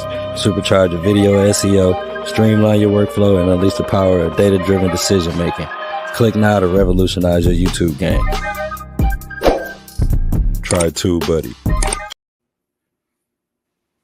We used TubeBuddy on the show too. That was a Cap at the end. Indeed. TubeBuddy. Indeed. Hit the link in the bio right now in the description, and you'll go right to the purchase plan page. And when you purchase the plan, man, it's just showing support, man. We could be on here saying, "Hey, man, donate to this, donate to that," but we not. No. We ain't looking for no handouts, man. We grind it from the bottom, and we gonna continue doing such. And if you want to support, because you love us, yeah. If you want to support though, Good Synergy. At the $, you know what I mean? $, Good Synergy. If you want to donate, send any kind of love. Other than that, we ain't out here searching for that. We do it for the grind, man. We do it because we love this shit. I do it because once, twice, 3 times a week, I get to spend time with 2 of my friends I don't ever get to see. That's what it is for me, man. I love being on here and just bullshit with you guys. We never know where the night might take us. That's what the hell happened. I should have started Jared on there reading on something. Oh no, he just realized he lost. That's all that was. Yeah, I mean, it wasn't no buy-in. So I was like, I was as competitive as I could be, but I wasn't tripping third graders and hopscotch competitive. So it's all right. You can't be that dude all the time. Yeah, you gotta know when you got to know when tripping third graders is appropriate when it's not. So, yeah, you're evolving as a human being. I'm proud of you. Said tripping alpha. Said tripping alpha ain't for every segment. Yeah, man, triple alpha. Yeah. So, do you have the current playoff picture up by any chance? Oh yeah, man. Let's go over that. You want to take over on that one? I don't have it up. I could pull it up. If you want to, go ahead and talk about it, and we'll let's talk about it when we're after you announce it. All right. Well, as the current playoff picture stands right now, we only have so many teams that's actually clinched their division. Right? There's not many that's actually clinched their division. Everybody else has either clinched a playoff spot, and we're now down to the nitty gritty. But in the AFC, we got the Baltimore Ravens. They have secured their spot. They are first in the AFC North at 11-3. They are definitely going to win their division. They have clinched. Shout out to the Ravens. No, shout out to the Ravens. We don't got to do all that. Yeah. Ravens 11-3, the number one in the division. Yeah, if Number they one went in the out, AFC, bro. That's saying if they something. went out right now, they will have the number 1 seed. They will have the bye. So as of right now, at 11-3, all they have to do is win out, and they will have the number 1 seed. And they're already Number done 2. playing Cleveland, so However, they play San Francisco. yeah. So this game against San Francisco means a lot because right on their heels at number 2 is the Miami Dolphins. However, the Miami Dolphins at 10-4 plays the Dallas Cowboys, what we were just talking about earlier. It's the game of the week, baby. Let's go. Right? So we're going to see what happens. If they both lose, nothing changes. One wins, the other one loses. Hey, we got a lot of flip-flopping that could be happening. Keep it going. Sorry, I was just looking at the Ravens schedule. My bad.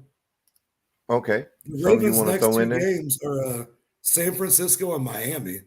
So we're going to learn something about the Ravens the next 2 weeks. Oh, they got to play Miami.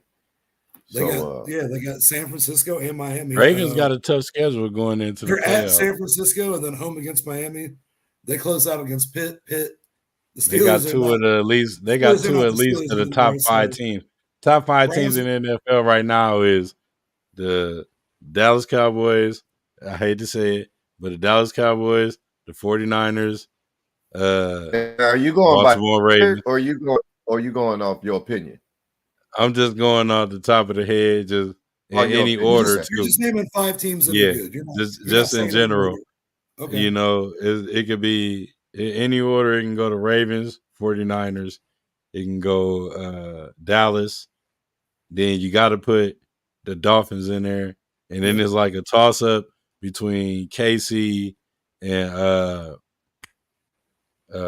man, I don't know why they're not even coming off the top, man. Oh, your favorite team from a couple weeks ago, Philly? I just Philly. That's what I was going to say, Philly. I think you got to put the Bills in there, man. You can't sleep on the Think Bills. So? They ain't even first in they didn't got their mojo. They didn't got their mojo back. But anyway, let me finish. So number 2, we got the Dolphins. Number 3, right now, the 3rd seed will be the Chiefs. They play the Las Vegas Raiders. The 4th seed will be the Jacksonville Jaguars. They play Tampa Bay. However, just to let y'all know, the Jaguars are tied right now. Hey, wifey said go Ravens too, by the way. I didn't mean to just throw that in there like that. She just said go Ravens. I ain't got nothing to do with that. She got to take that up with the other guy, right? I need to switch hats again, goddammit. We got the Jaguars at 8-6, who are tied with the Colts at 8-6 at their division. However, the Jaguars own the tiebreaker against the Colts. We got the Browns are at your number 5 playoff spot at 9-5. They second in the NFC North. We got the Bengals at the 6th spot. Because of their win, they jumped up 4 spots because of their win. Jake Browning. They are now at 8-6, the 6th seed. That would be 3 teams from the AFC North that would make the playoffs if they started today. And then the 7th team, the last team into the playoffs right now will be the Indianapolis Colts at 8-6, who are tied at 2nd in the AFC South with the Jacksonville Jaguars. They must win out in order to make the playoffs. The Colts have to win out. They play the Atlanta Falcons this Sunday. Then on the bubble, you got the Texans at 8-6, who play the Browns. Your Browns this Sunday. Then we have the Bills at 8-6, who play the Chargers. So the Bills, the Texans, and the Colts are all right there. However, the Colts own the tiebreaker over the Texans, and the Colts haven't played the Bills. If I may go ahead and say something right now, after this week, I don't see those rankings changing whatsoever. I think all 3 of those teams win. All three of those teams remaining. I want 7, 8, 9. Bills, you went from So you saying you got the Texans beating your Browns? No, I'm saying I got the Browns staying where they're at. I got the Bills. So that means that the Texans will lose then. Yeah, no, fuck no. CJ Stroud has had a concussion for 2.5 weeks now, and he's still ain't cleared to come back. You're not doing that. I'm sorry. I'll take so Flacco. Texans lose. So if the Texans lose, that put the Bengals, the Colts, the Bills all at 8-6, 9-6 if they all win. Even the Texans at home, I don't like that. It's the Texans' current quarterback is the Browns' former backup, Case Keenum. Myles Garrett and them boys are going to eat you for breakfast. I'm telling you right now, the Texans don't want that smoke. I don't even think the game's going to be close. I'm betting you the Browns' defense or in special teams scores 14 points, 2 touchdowns between the defense or the special teams. You want to put a friendly 5 on that? That's a hell of a stat. 2 touchdowns. Are you going to put a friendly 5 on it? You want to put a friendly 5 on that? I don't think they're going to score 2 touchdowns. Special teams or defense scores 2 touchdowns? Nah. Maybe 1, but 2, nah. I'll tell you what, I'll take that. Shake on it. Ladies and gentlemen, we are getting the first ever King James Ace Juice friendly 5 ever on Throw the Talks First podcast, ladies and gentlemen. I've been waiting on that on the low. If you're not going to be confident in your team, who are you going to be confident in? You know? Yeah. That's what I like. Good thing. I'm glad that ain't my team because I ain't confident in them motherfuckers. Them motherfuckers ain't finna get no 2 16, and I'm still here. Don't worry. When the last time the Browns defense scored 2 touchdowns? Man, week 4 or 5. Don't we'll wait. Week 3. Not too long ago. At least once this season. Not too long ago. We in week 16. You know how long ago week 3 was? Ooh. I do the math. 13 weeks ago. The Colts, just because the yesterday. Colts 13 weeks ago. You know, let's add that up. 13, that's 3 months. It's 4 weeks of the month. We're getting 8, 12. That's 3. It's 3 months. It's gonna happen. I'm telling you right now. If we don't get 2 touchdowns, long shot, we get a safety for no reason. Oh yeah, I got another friendly 5 on that safety. No, I already got 5 on something. We're good. Let's move on from the Browns this week. Let's talk about that Dolphins Cowboys game. Oh man, I think that this is this separates the men from the boys, in my opinion. This is 2 teams. All right, let me run down real quick let me run down this NFC. NFC, you got the number 1 spot as of right now. Number 1 spot is the 49ers, who play the Baltimore Ravens. So we'll see. They're 11-3. Cowboys is 10-4. They play Miami. So here we go. Right, the 2 teams that are 1-2 in both divisions. In both conferences have to play each other. The one seeds in each conference have to play each other, which is the Ravens and the Niners, and the 2 seeds in each conference have to play each other, which is the Cowboys. Mike, I got to go to the restroom. That's crazy. So then, the number 3 spot we have the Lions, who is on top of the NFC North at 10-4.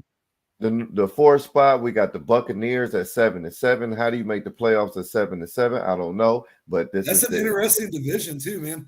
Anybody in that division other than the Panthers can still make the playoffs. In the NFC, you can make the playoffs with an under 500. It's just always been like that. They just trash anyway. At number 5, we got the Eagles at 10-4. At 6, the Vikings at 7-7. And at 7, the Rams at 7-7. In the hunt, we got the Seahawks at 7-7. They play the Tennessee Titans. You got the Saints at 7-7. They play the LA Rams. And then at 10, you got the Falcons at 6-8. They're a long shot. They play the Indianapolis Colts. Right now, they got a 11% chance of making the playoffs. 17% chance if they win. It's not looking good for them. Right now, the Saints are 41%. They jump up to 71% if they win. The Seahawks got a 49% chance right now. They jump up to 65% if they win. And the Rams 52, but if they lose, they drop down to 15%. And so that's a good game to watch. The Rams and the Saints. How many of those teams that you just named were like at 500 or within the game of 500? Shit. 1, 2, 3, 4, 5. 5 teams in the NFC is. See, that's wild, man. And 3 of them are in the NFC South. And 1. That's not even a division that's beating like the AFC North where the Browns are. That's a division that's beating up on itself because the 3 of those 4 teams right now are like could potentially make the playoffs, or if the playoffs were to start today, are doing that. What, the NFC North? Entirely different because they're good enough to beat. The NFC North is terrible. The Browns beat the 49ers this year. Like, what are we talking about? Like, we're talking about the NFC North, right? Not AFC, right? Oh no, sorry, I was talking about the AFC North. I'm saying, okay, the NFC. Come on, man. The NFC North is being dominated by the Lions. Yeah, sorry. I'm talking about the NFC South is that terrible. If you're looking at like they could have X amount of, all of them are like 7-7. The Saints ain't shit. We don't even know who the fuck's gonna win that one. The Falcons are terrible. How are they even in contention right now? You drafted Bijan Robinson. They're really not. I know, but like everybody is within a game or two in that NFC South. That whole thing's a fucking joke this year. It's ever since before Brady got there, it was a joke. Brady was there for 2 years, and it's a joke again, man. Like, look here, I don't see how that's even a real division. Man. Your AFC North just got good, man. Your Browns have been. What are you talking about, man? Like for the last 10 years, we've had at least 2 teams make the playoffs every year. It ain't been the Browns. It doesn't matter if it's the Browns. It's okay. That division has always been competitive. The Steelers and the Bengals. Ravens. Let's not. Or the Ravens and the Bengals. I'm not saying the Browns are the best team in the division. What I'm saying is that division is statistically pretty fucking good. They haven't been beat up on themselves like the Bucks and the AFC. Come on, man. You know the AFC South has been the toughest division. The AFC South has been the toughest division, except for these last 2 years. But before since Peyton left. What? When you had Tennessee, you had the Colts, you had everybody but Jacksonville was good. And now Jacksonville's starting to get good, and everybody else is fading off. Right, Jacksonville got good, and it was like y'all can have it for a minute. Everybody else needed to get it together. Until CJ Stroud got hurt. Right now, toughest division. Right now, the toughest division is that. No. Right now, the toughest division would have to be.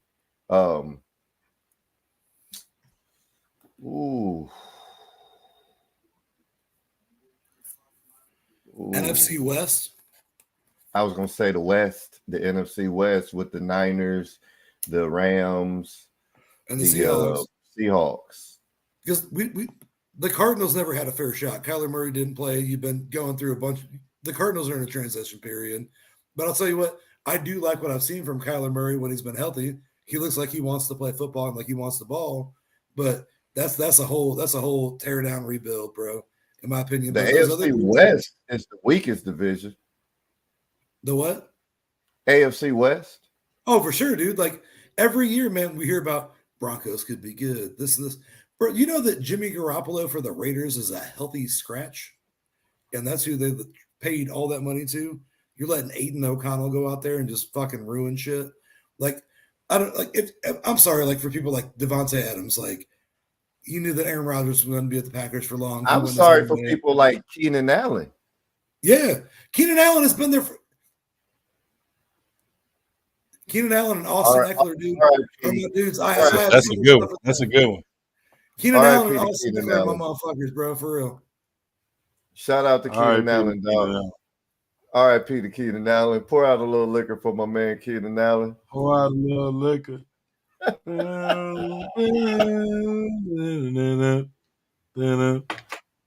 Bill Belichick takes over Bill Belichick takes over the Chargers next year. Super Bowl bound, baby. Now, since we pouring out liquor for the dead homies, right? For the dead homie. Hey, because Keenan Allen the dead homie, man. Okay, I'm done. I'm just saying, man. You know, that's just funny. You want to know what Keenan Allen, like why he's still there? It's because when Keenan Allen got there, Antonio Gates was like, "Promise you, man, I've been here for 17 years. It's eventually got to get better," but it just never fucking did. And that's why Keenan Allen's alive for now too. Yeah, but since we own it and he's passed, let's talk about some past. What about them oldies but goodies? My man Cap. Oh. Tell me about the oldie but goodie for us, big dog. Hey man, while we on this topic and he bring me in just that well, I'm gonna go ahead and throw it on y'all, man. My oldie but goodie, man. If I didn't say he didn't play everything, I'd probably get struck down right now. You know what I mean? By the sports gods. If you don't know Bo, then you don't know shit. You understand? To hit him on a strong topic, it's a baseball game he played. If nobody knew what team he played for the Blue Jays, if I'm not mistaken. Bo Jackson? Bo Jackson. Kansas City Royals? Royals. Sorry. I knew it was a blue team. One of them teams. I got you. Speaking of that, 300 yards on a baseball field, all the way to home plate. I don't know too many people that can do stuff like that. Then you can go over here to football. And what was that injury he got? Was that an ACL tear? His knee? And he threw his hip out. He dislocated his hip. That's what it was. That's before the modern technology we got now. But they said he wasn't even supposed to play then. Yeah. What the hell? When you say freak of nature, I'm pretty sure Bo Jackson pop up. If you ask Siri what a freak of nature is, they're gonna probably pull up Bo Jackson. My oldie but goodie today is the legendary Bo Jackson. Bo knows best. You know, one of the first many players that we got to look at as an idol, and was on the Wheaties box right along with MJ. Had his own little flip over video game too, man. Tecmo Bowl. Come on, we're not gonna talk about how legendary Tecmo Bowl was because of Bo Jackson. Bo knows. You know what I'm saying? I can go on and on and on and on and on and on. But I had to share that with everybody. When I shared it with my brother today, he was like, "Yo, go ahead and drop that on him." And today, the oldie but goodie from three T's over here, from your boy Cat the Great, goes to the legendary, the one and only Bo Jackson. Hey, I tell y'all what, Bo knows this, Bo knows that, Bo knows basketball, Bo knows baseball, Bo knows football, Bo knows everything. Bo know everything. Bo hockey, dude, man. Look, Bo know everything. That dude, one of one. One of the best. One of one. If not the best, I feel like, because it ain't too many players that you can say that ran the football like Bo Jackson besides Walter Payton, Eric Dickerson, the bus. I can go on and on these lists of running backs, you know. I'm gonna throw my favorite player and King James the Pharaoh favorite player out of all the Colts, besides my favorite player, Marvin Harrison, is Edge. You know what I'm saying? I'm gonna throw my boy the Edge in there too. Like, when you see something like that, you just can't even. It's hard to get away from. Straight up, that's a good one, man. Shout out to Bo Jackson, oldie but goodie. You know what I'm saying? Mm-hmm. Cap the Great with the great oldie. Yes, sir. Good. Bo Jackson. Shout out Bo Jackson. I got a quick story for y'all, Cap, because I know there's some music you getting ready to play. But before you play that wrap it up music on me, right? I got a quick story, y'all. My dad played USFL football, right? And they heard about this kid that was supposed to be at Auburn. Good kid, you know what I'm saying? This is after my dad done played USFL, all this other stuff, right? And he was doing like coaching and stuff, and he would work out with NFL players. He was supposed to work out for New Orleans. Well, at the time, he's down here. They were working out in Alabama or wherever they was at, right? And they hear about this kid supposed to be the next best thing, woo, blase. You know, I don't know if y'all know this, but players usually go to these schools, other players, and talk to these kids. Like when back then, especially back then, when you was like black and like running back, and go talk to this kid, let him know, yada yada yada. You know, maybe show him some workout things.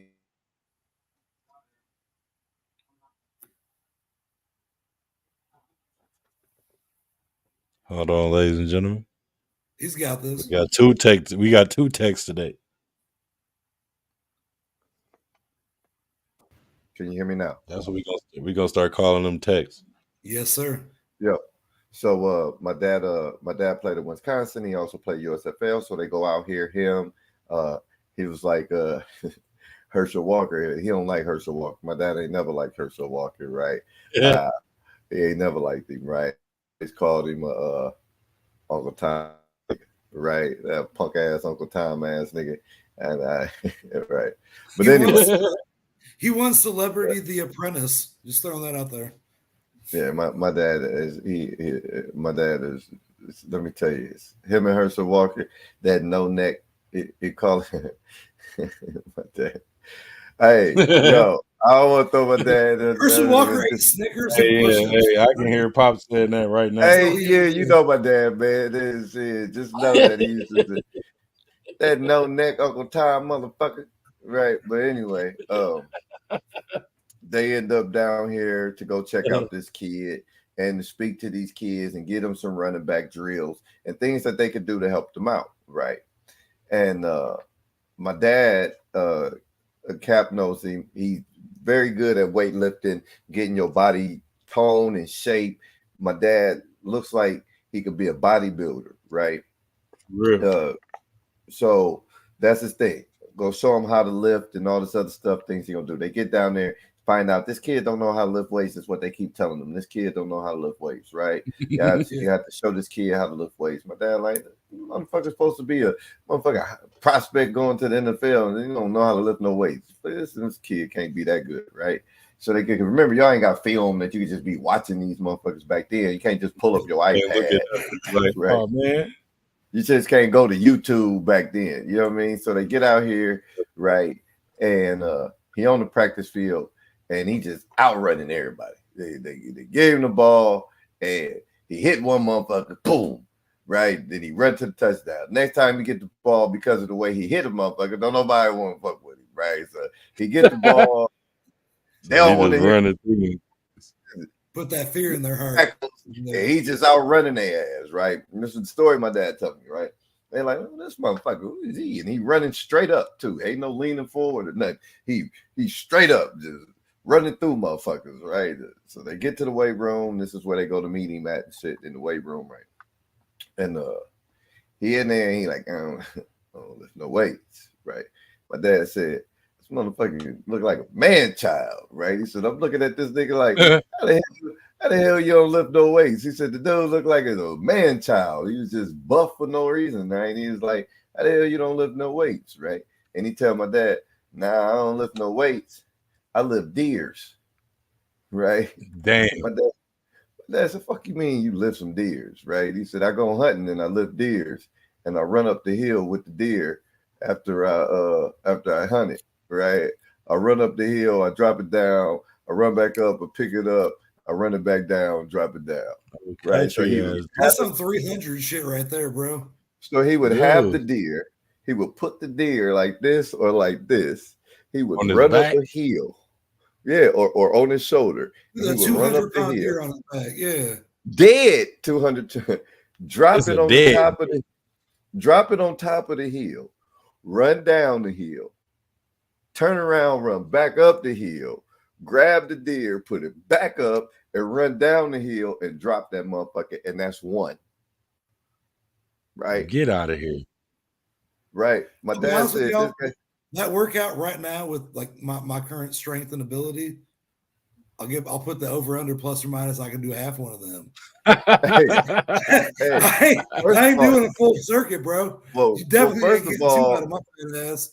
First of all, I'm not gonna get the deer up on my shoulder. So see, that's not gonna. I can lift 200. Both my knees might go out, but we gotta lift this dead deer and not just put the buck in him. I'm not gonna make it up the hill with him on my back.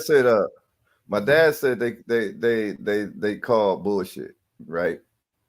My dad said call bullshit. So I start teaching this boy how to lift, right? My dad said, so we're trying to teach this boy how to lift, right? And they wasn't calling him Bo. They was calling him whatever his name is. His name is something else, right? And he was like, it wasn't Bo. That ain't what they was calling him. They was calling him something else, right? Yeah, his name, his real name. I can't remember his real name. And so they got him lifting, right? And he said the motherfucker grabbed him. He said they put I forgot how much they said they put on there, right? They put so much on there. They said he grabbed it with like two hands, right? And just whoop, whoop, whoop, right? And then he pulled it down. They said he landed on his back. They said he pulled it down the front like this. Oh man, he did one of them. And sat up and said, "Am I doing it right?" My dad said I bet. He was holding it. He was laying down, did it like this. He sat up like this and said, "Am I doing it right?" Right? My dad said, and he holding it straight out like that though. My dad said our jaws hit the floor. He was like, our jaws hit that's the floor. A 101 dude right there for real. He said the motherfucker was holding. He said it was at least 2 something. It was 2 something. So he was holding that like it was. Not only is he hit him and then sat up with the bro. Do you know how hard it is? He's about to take it home with him, bro. Hey, look, he set up on him like, yeah. Am I doing it right? Hey, my dad said when he said he doing it right, first thing I said was, he ain't bullshitting about them deers. Oh yeah, he ain't playing about them deer. At first he said, I call bullshit. We started teaching the man how to lift. He took 225, 250, hit that motherfucker, sat up and looked at us and said, am I doing this right? But went back down and sat the he said, oh yeah, shit, he ain't bullshitting about them deers. Man, Bo Jack. This little boy is running up and down hills with deers. So it is. See, he said, man, he said, you have to see you had to see it. It's like Bo Jackson was one of them who would never forget. He's like one of them people that when you see that talent, when you see that, you know what I mean? He was like, and y'all don't know my dad, but my dad is no sucker. It's no sucker.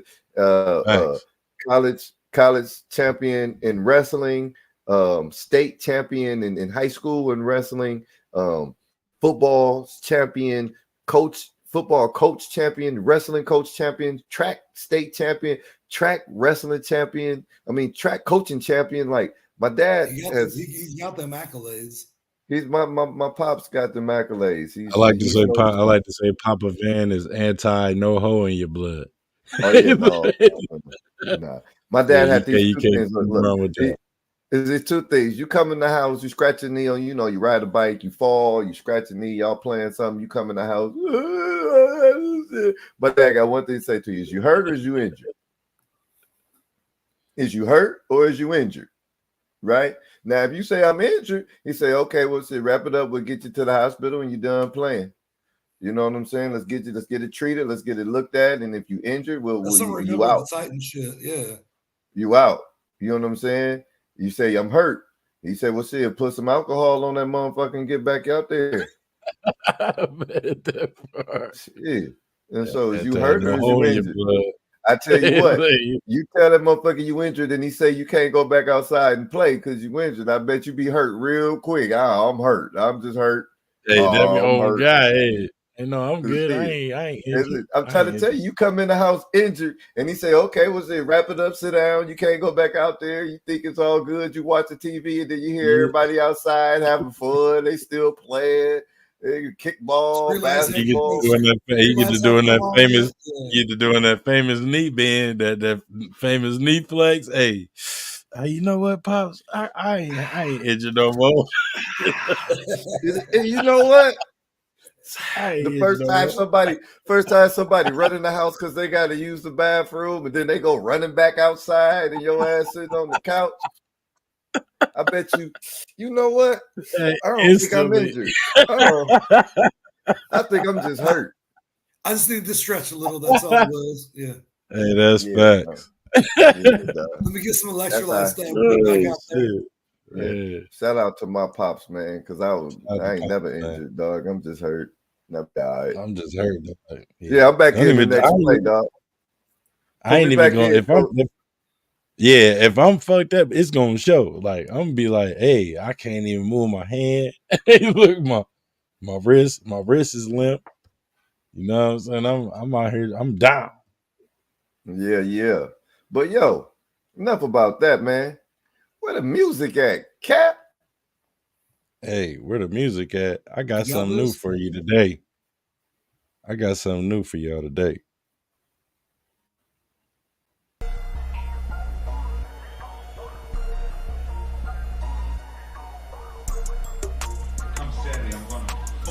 That's what we on?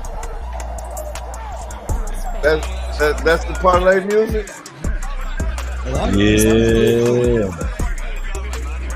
Oh, well, yeah. There you go. That's the new parlay music. That's where the parlay at. Once again, ladies and gentlemen, the soundboard is down, but I had to substitute, and I feel like, I like this. There you go. So where the parlay at? Ace? I'm gonna hit y'all with it'll be back in there next week. Don't worry about it. Or this weekend, my fault. It'll be in there this weekend for sure. I'm gonna hit y'all with something this week, man. It's just a trend that I happen to see going on. There's a lot of tight NFL games this weekend, spread wise. A lot of them, they're not exactly pick'ems, but since 4:00 this afternoon when I looked this bet up, all these odds have changed, so this might not even be accurate right now. But it's all the money's been moving in the opposite direction for the home team. So this week for where the parlay at, we can add that in later. I went ahead and did 5 road teams. I want 5 teams that are all on the road this week to win. We're going straight money lines. First and foremost, I don't care who the quarterback is. I'm going to go ahead and take Seahawks at the Titans. Drew Lock looked like a stud on Monday night, handled business. If Geno's playing, Geno's been playing out of his mind. You have a healthy offense now. DK's been going crazy. Tyler Lockett's been involved and kind of not involved. Charbonnet and Kenneth Walker have been working out great. Your defense hasn't been bad. Julian Love won you that game earlier this week. So I'm going to go ahead and go Seahawks at Titans. Seahawks money line -135. Now my next pick of my parlay is Colts at Falcons. All right. Also, all these bets are going to be money lines. The Colts are a -102 favorite. So this is basically a pick 'em. With or without Michael Pittman, I think Josh Downs has been going crazy. I think the Colts offense has been doing pretty good with Gardner Minshew III. Shout out to number 1 and number 2 on that, Gardner Minshew's. But I like the Colts defense has been playing out of their mind. We'll go Colts over Falcons because it doesn't matter who's at quarterback for the Falcons. They have no fucking idea what they're doing. Next game, third road game in a row, Packers at Panthers. Packers money line is currently at -230. So this is once again close enough to a pick 'em. We're going to go Packers at Panthers. Panthers, like, what are you really playing for at this point in time? The Bears have your draft pick. What are you doing? Like, just get your ass whipped by the Packers. Fourth game, my Browns at the Houston Texans. As of today, which is Wednesday/Thursday, CJ Stroud is still not been cleared from concussion protocol. Former Browns backup quarterback Case Keenum is in charge for the is probably going to be at the helm for the Texans. Last week they had a shootout against the Titans for some reason. It was backup quarterback versus backup quarterback. You can't do that shit against Browns defense. I'm taking Browns money line minus 148. Final pick of the day out of my 5-leg parlay. This is a total going to be a plus 1,211. Lions at Vikings. I'm going to take the Lions money line at minus 175. I think the Lions are for real. Vikings are on, even though Justin Jefferson's back, Madison's banged up. Y'all have been playing good, but like you haven't been winning. You just had a game that you won 3-0, and then you lost in overtime to the Bengals with the backup quarterback. I'm going to take the Lions on that one. $10 on this 5-leg parlay of Seahawks, Colts, Packers, Browns, Lions, money line. $10 would win you 130.24. And I actually put that in. So if I cash out, I'll show you guys my balance after that and just let y'all know. I've been pretty good at parlays. Once you start getting higher than 4 or 5 legs, it gets crazy. If you honestly feel something on a point spread or anything like that, go for it. Don't necessarily take what we're doing. We have I hedge my bets. I know Dub and Cody kind of do the same thing. Don't ever go all like $1,000 all in on anything we're saying. These are the bets that we think might possibly hit, and sometimes they do, sometimes they don't. I would say our protect your pocket at all times. I would say that our success rate on gambling is higher than it is. We win more money than we lose money, but don't bet the farm on anything that I'm saying. But those are my 5 for this week, and what are you guys thinking about that? I tell you, solid. Scared money don't make no money, man. Put that whole rack on there, dog. And if you hit that rack, dog, send me some of that shit, G. If not, get a hold of 1-800-GAMBLER.com in California. But dial 1-800-GAMBLER.com if your ass got an issue gambling, though. But yo, straight up, that's a nice parlay, man. I like the mind. It is. It's all road teams, which is kind of risky, but that's what I was just getting ready to go. I said I don't like betting on a lot of the road teams sometimes, especially when there's sometimes it can be an upset. So, but hey, I like where you was going with that. Me, I don't really have too many parlays. I didn't put together a parlay, but I do have something on DraftKings that I like, ladies and gentlemen. DraftKings is allowing you to bet on the next regular season win for the Detroit Pistons. Right. As you guys don't know, the Detroit Pistons are on a current losing streak. They haven't won a game in. Is it 23 now? The Pistons haven't won a game. The Pistons are 2-25. Yeah, it's 20, right? 22. So they have lost 24 in a row. 20 fucking 4. You shitting me? They have lost 24 games in a row, ladies and gentlemen. Oh my Jesus, peace. Yes, they've lost 24 games in a row. So right now on DraftKings, they currently have where you can bet. You go to NBA. When you get to NBA, you want to go over to wins / playoffs.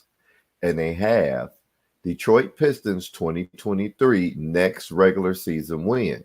Now their schedule is as such. They play the Jazz. They play the Jazz at home, then at Brooklyn, then back at home against Brooklyn. Then they play the Raptors at home. Then they go to Utah. Then they go to the Houston Rockets. Then they go to Boston. Then they back home against the Spurs. Then they go to Golden State. Then they back home against the Kings. Then they're back home against Minnesota. It'll be done well before that, hopefully. And then they played at Washington Wizards, at the Denver Nuggets, back home against the Rockets. And then the last bet is for them not to win another game. Now, ladies and gentlemen. Not going to happen. Yeah, don't take that. What I just said for you, me personally, I think they're not going to win against the Jazz today. And then they play the 23rd against the Brooklyn Nets at Brooklyn. I don't feel they're going to win that. Then they come back. Next game. Then they come back home to play Brooklyn again. I don't think they're going to win that one. Take that one. However, that's a good one to look at, right? They play Brooklyn at Brooklyn, and then 3 days later, they come home and they play Brooklyn at home.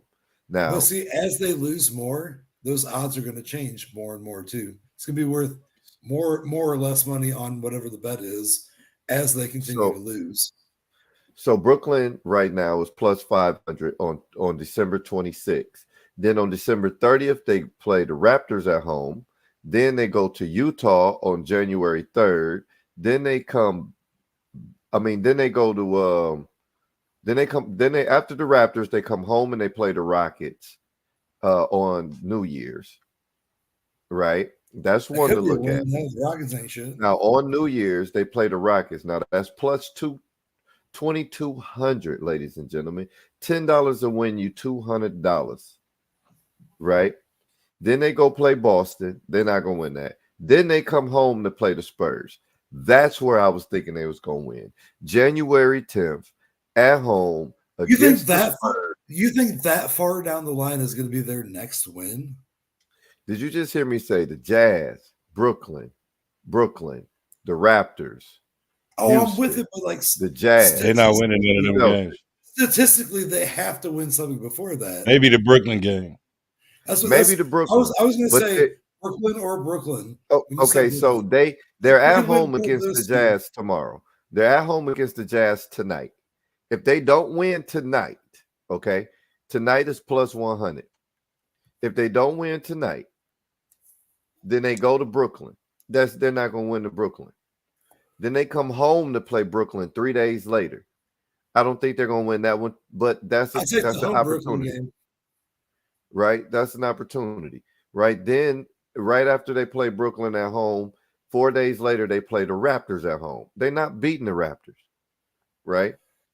Then they got to fly back out to play. Then they got to fly to Houston to play the Rockets. After they play the Raptors, they fly to Houston to beat the Rockets. To play the Rockets. That could win. They can beat the Rockets at home. That's plus 220. Plus 2,020. Then they can go to Utah, and they're not going to beat Utah at home, but they could. That's plus 1,500. Then they go to Boston. That's not happening. They're not beating Boston at home unless Boston sit everybody. That's what I'm telling you right now. If you have, and then they got the Spurs, which I think they're going to beat the Spurs. So my pick before we get deep into this, and I totally forgot, I got them beating the Spurs January 10th plus 2,800, $10 to win you $280. Is the bet for their next win or just for them to beat the Spurs? Their next win. Yeah, but see, their next win.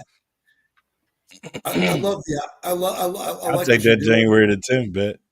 I like what you're doing, but I would have taken. I don't think they're gonna win one of the Brooklyn games for real. Because you understand, like every week. Good luck. Every week, right now. I've watched this team. I don't know if you watched the Detroit Pistons. I'm not knocking you. If you want to take them at home against Brooklyn, but I've watched this Detroit Pistons team twice playing my squad. I've watched Brooklyn a couple games. I don't see them beating Brooklyn. No way. Don't let Cam Thomas come in there. Don't let Cam Thomas come in there with the Air Jordans on. What? Spencer Dinwiddie is on fire. Oh my Jesus! Bro, they play Miles defense. Bridges. You got Mikal Bridges is getting 2-3 steals a game. Mikal Bridges, my fault. Yeah, Mikal Bridges is getting 2-3 steals a game.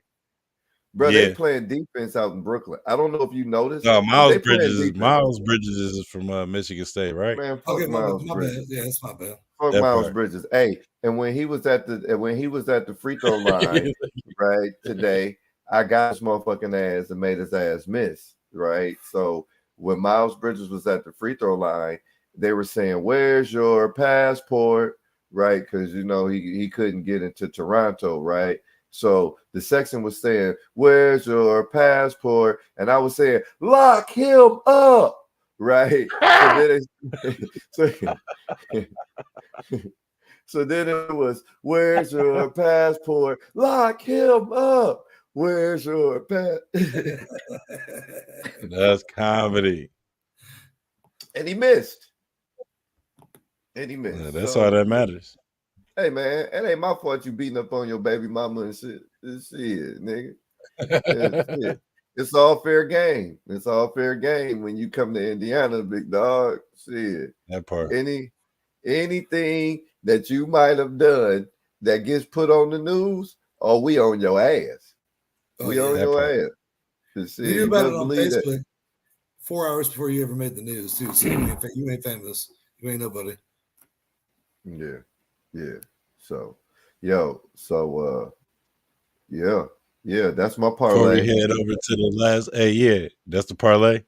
That was my parlay. That's what I'm going with. I'm going January 10th, Spurs plus 2,800 for Detroit to get their first win. I'm gonna take that with you. Like I said, go ahead and get it now though, because every game that's a good day. The odds are going to get so much worse moving forward because the odds are the Vegas is going to be like they eventually need to win one. The January 10th is the best day in the world.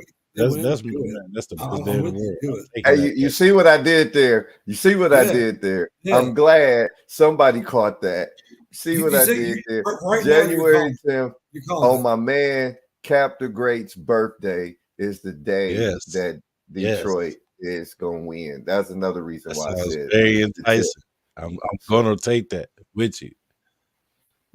Yeah, straight up. Shout out. So that's where the parlay at, ladies and gentlemen.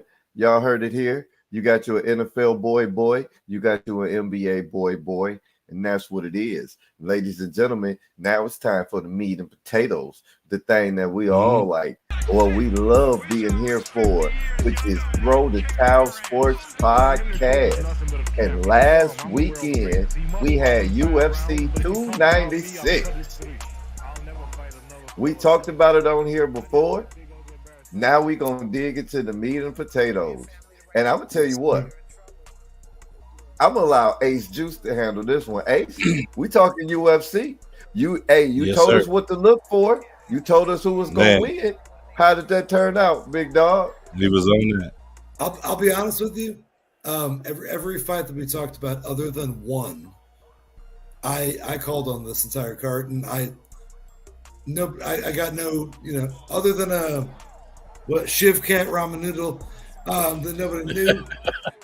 I think we all did pretty good as a collective, man. But we want to go through some of these fights real fast. And that boy Shrimp Cat is a bad mamma jamma. Oh man, Shiv Cat Ramen Noodle, absolutely. Man, Shrimp Cat Ragnarok.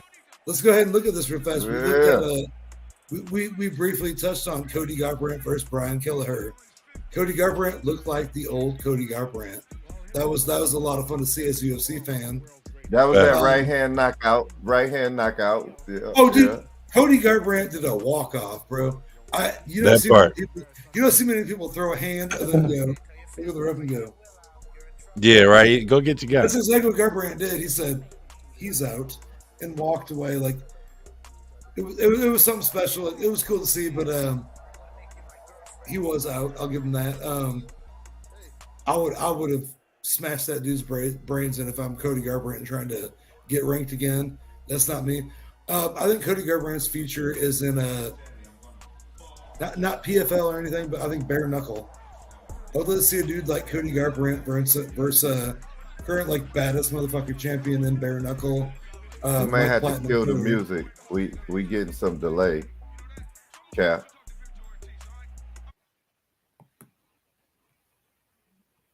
Try it now, Ace. You had the robot voice. Oh, did I? Yeah. We good? Yeah. Okay. Yeah, I think Cody Garbrandt. That was a good fight on his half.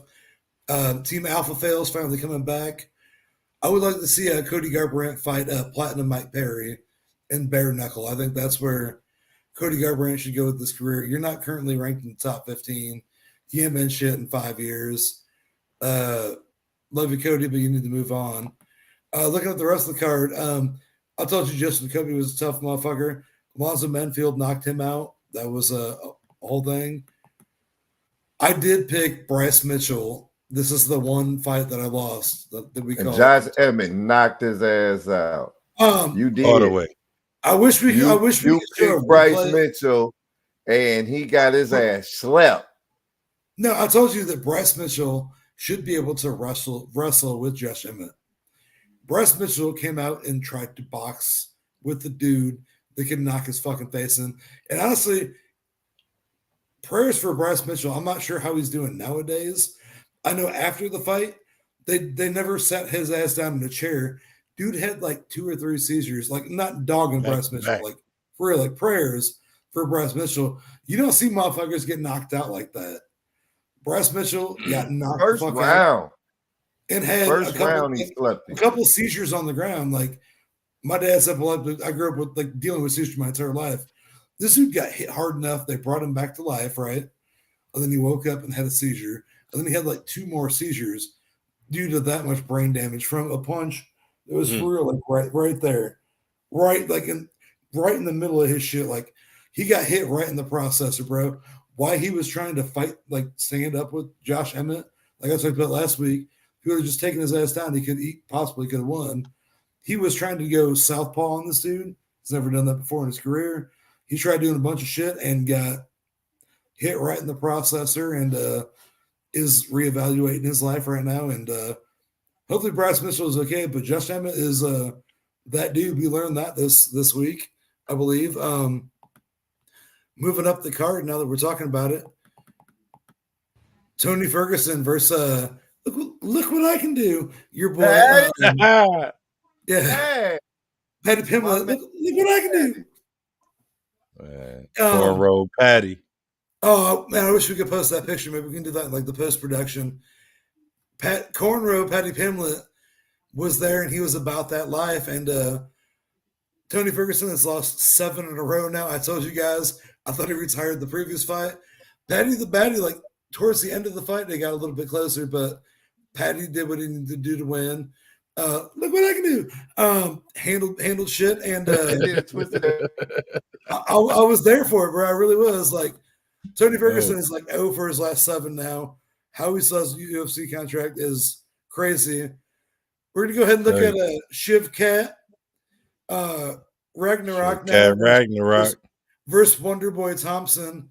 And there's a lot of confusion about how to pronounce this guy's name last week. We're going to go ahead and go with Shiv Cat, Shrimp, Ramen Noodle, Ragnarok. Yeah, and Shrimp Cat. I told you I was about to handle business. This motherfucker just went in there and just handled business. Like we talked about, like we already knew he had a cool name. Deb, you never even had to see him fight before. He did exactly what we thought he was going to do and handled Stephen. Deb actually picked him because of his name. He saw the show, man, for real. Yeah, then, when he seen Shrimp Cat, it was over with. Now I'm gonna we got into the title fights. I told when everybody I seen he was the dude. When I seen he was the dude that wear the little furry hat, right? No, that was Habib.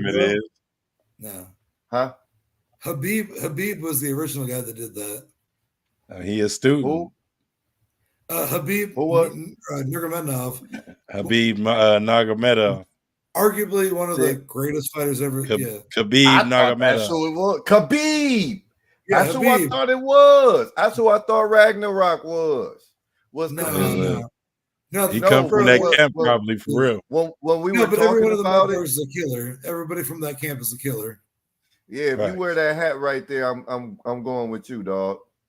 Yeah, you got one of them on. I know what you about to come in there and be on. Hey, dog, you got that Ragnarok hat on, dog. I'm fucking with you. You know what I'm saying? On that fight, though, our boy Shiv Cat, Shrimp Ramen, Ragnarok, handled business. I told you all the champ would defend. Alexander Padoja beat Brandon Royval's ass for a good amount of time. In that main card, I'm happy you guys got to watch how John Jones and everybody else reacted. As he should. Right now, I don't like a lot of British people. Kobe Covington is the biggest fucking douchebag I've ever seen in my life. Like, straight up. And you're talking shit about Leon Edwards' dad who got shot down on the fucking streets. Kobe Covington talked his way into this fight, like I said last time, without fighting for 19 months, 20 months. How the fuck did you do that? Amazing. Other than after you got your ass beat for 25 minutes, you raised your hand for real, like you actually had a chance to win that fight. Now, Leon Edwards beat Kobe Covington's ass. Couldn't have been happier about that result. I do think that a Shivkat, though, from the previous fight, might have a word to say here about a title contention. They're in the same weight class. We'll see what happens there. But yeah, Kobe Covington, you're a piece of shit. You make Americans look bad, in my opinion. We've already called out other people on the show. Might as well call Kobe Covington. I do respect John. I don't got no respect for him. No way. I lost respect for Kobe Covington way when he fought. I told you I had none for Kamaru Usman. When he fought Kamaru Usman and how he was being disrespectful, and then you keep bringing Trump out here like that's gonna make this why you keep getting your ass whooped. You made Trump look you keep bad, letting bro. Trump come to your fights. This what happened. Them Proud Boys ain't proud enough. You know what I'm saying? All politics your aside, head whooped on. All politics aside, you just made Dana White and Trump and everybody else look like a piece of shit because you're that dude that's up there just talking all day, and you did. Well, I mean, that's how you look. See, the key is that's who Kobe's been his entire career. Is he? The key is in UFC. Absolutely. The key is in UFC is about selling, bro. He does that. Look, the key is in UFC is about selling, bro. And we seen what Conor McGregor did. He ran his mouth until he got that bitch punched in, and he still was talking crazy all the way to the floor. Why? Because that's what sells. You know what sells. It's all about that. Kobe Covington is the poor man's Chael Sonnen. And Chael Sonnen is Kobe Covington. Look, man. So y'all might not like this, but I'm ace at USC to what he is to boxing. All right. Yes. So look. Fact. Admittedly. Yeah. So y'all, maybe y'all could correct me here, right? But he may be a piece of shit, but he sold the fuck out of that damn fight, man. he sold the shit out of as a boxing fan, right? And I'm watching this motherfucker. That's right? What you're supposed to do. Then what?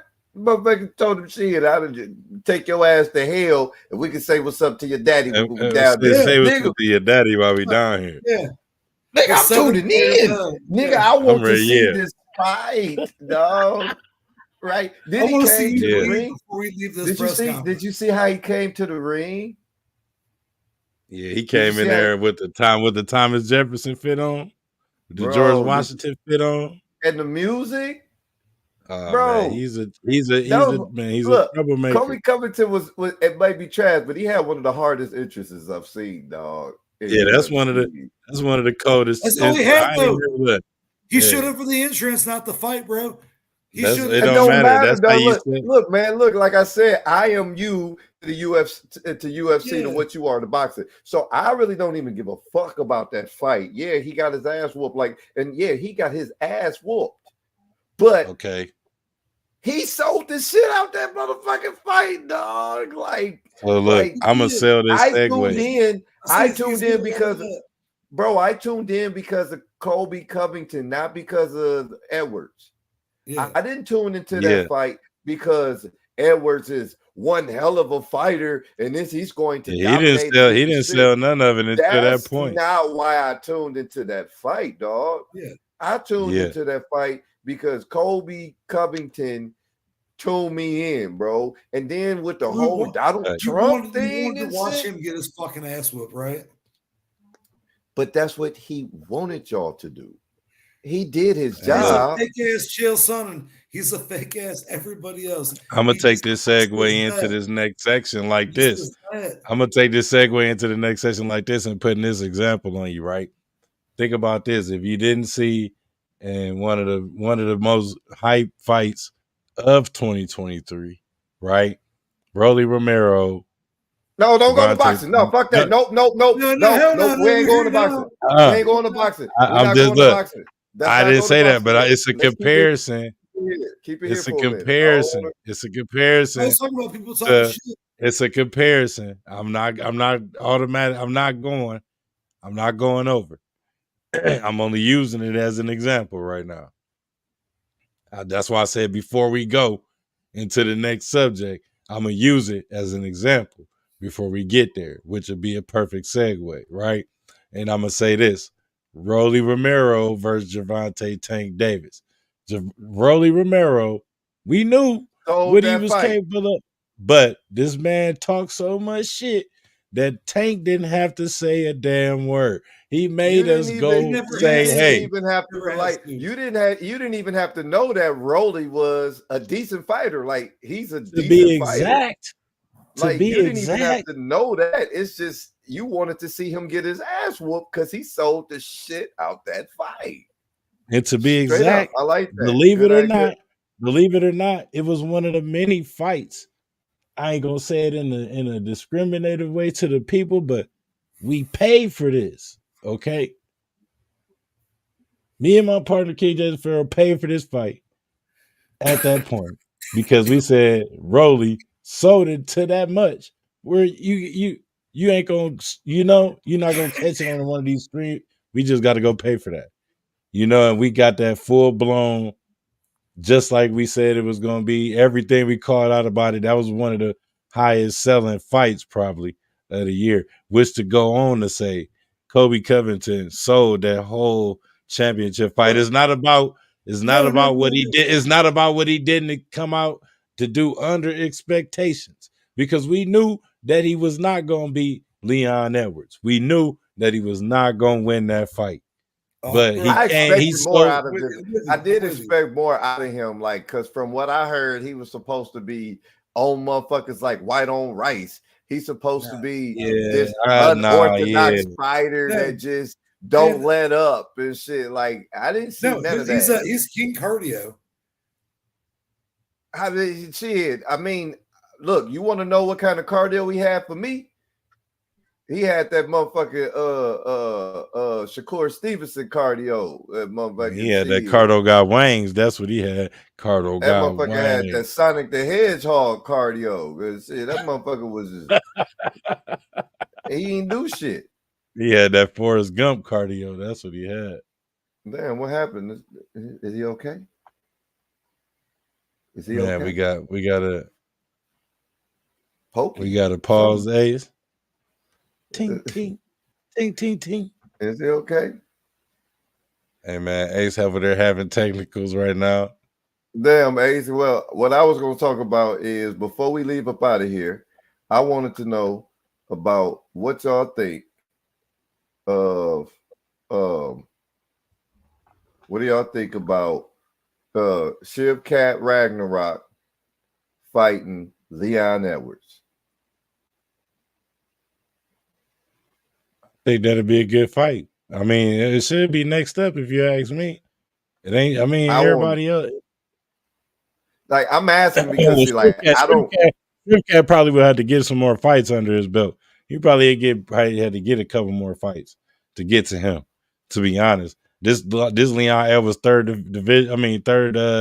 defense. Twice against Kamaru Usman, now against Colby Covington. So I think he gonna have way more upside. I think he gonna probably try to take it back to his home state so he can go ahead and win the shit again or play it over there. So yeah, I think that's how that's gonna turn out for that. Okay. Well, I say we pick back up on Saturday. Another night. We pick back up on Saturday. We still got boxing to talk about, but unfortunately, our third man having some technical difficulties. Don't look like he's going to be able to rejoin us here. And, you know, man, it ain't no fun if the homie can't have none. Man. So I know y'all used to just us two. We could definitely do the rest of it with just us two, but I don't want to leave my mans out, man. Because we get so much other good feedback with our third partner. You know what I'm saying? Let's get up out of here, Cap, man, and save a little bit something for when my man get the technical difficulties fixed. No doubt, man. You already know, man. 3 T's in the building, man. Your boy King James the Pharaoh. You already know it. Biggest king of them all. You got your boy the greatest of them all, Cap the Great. You know what I'm saying? Ace Juice. The Sorry greatest. for the technical, but we in the building, man. 3 T's. It's official, man. 3 of us in the building, man. The amigos, man. Like, comment, subscribe. Go ahead, follow us. Shout out to Tube Buddy once again for the support. Man, y'all can catch us on Facebook at that name. You feel me? Throw the Top Sports Podcast on all of them everywhere, you know. And on top of that, man, Y'all it's know always what a it pleasure, is. man. It's Protect always a yourself pleasure. at all times. And please, please, please don't let us have to throw the towel in on your ass. You know what I'm saying? Cap, it's always a pleasure when Pippen come together, man. My brother. Bang, bang. Yeah. 25 games. Horseshoe gang.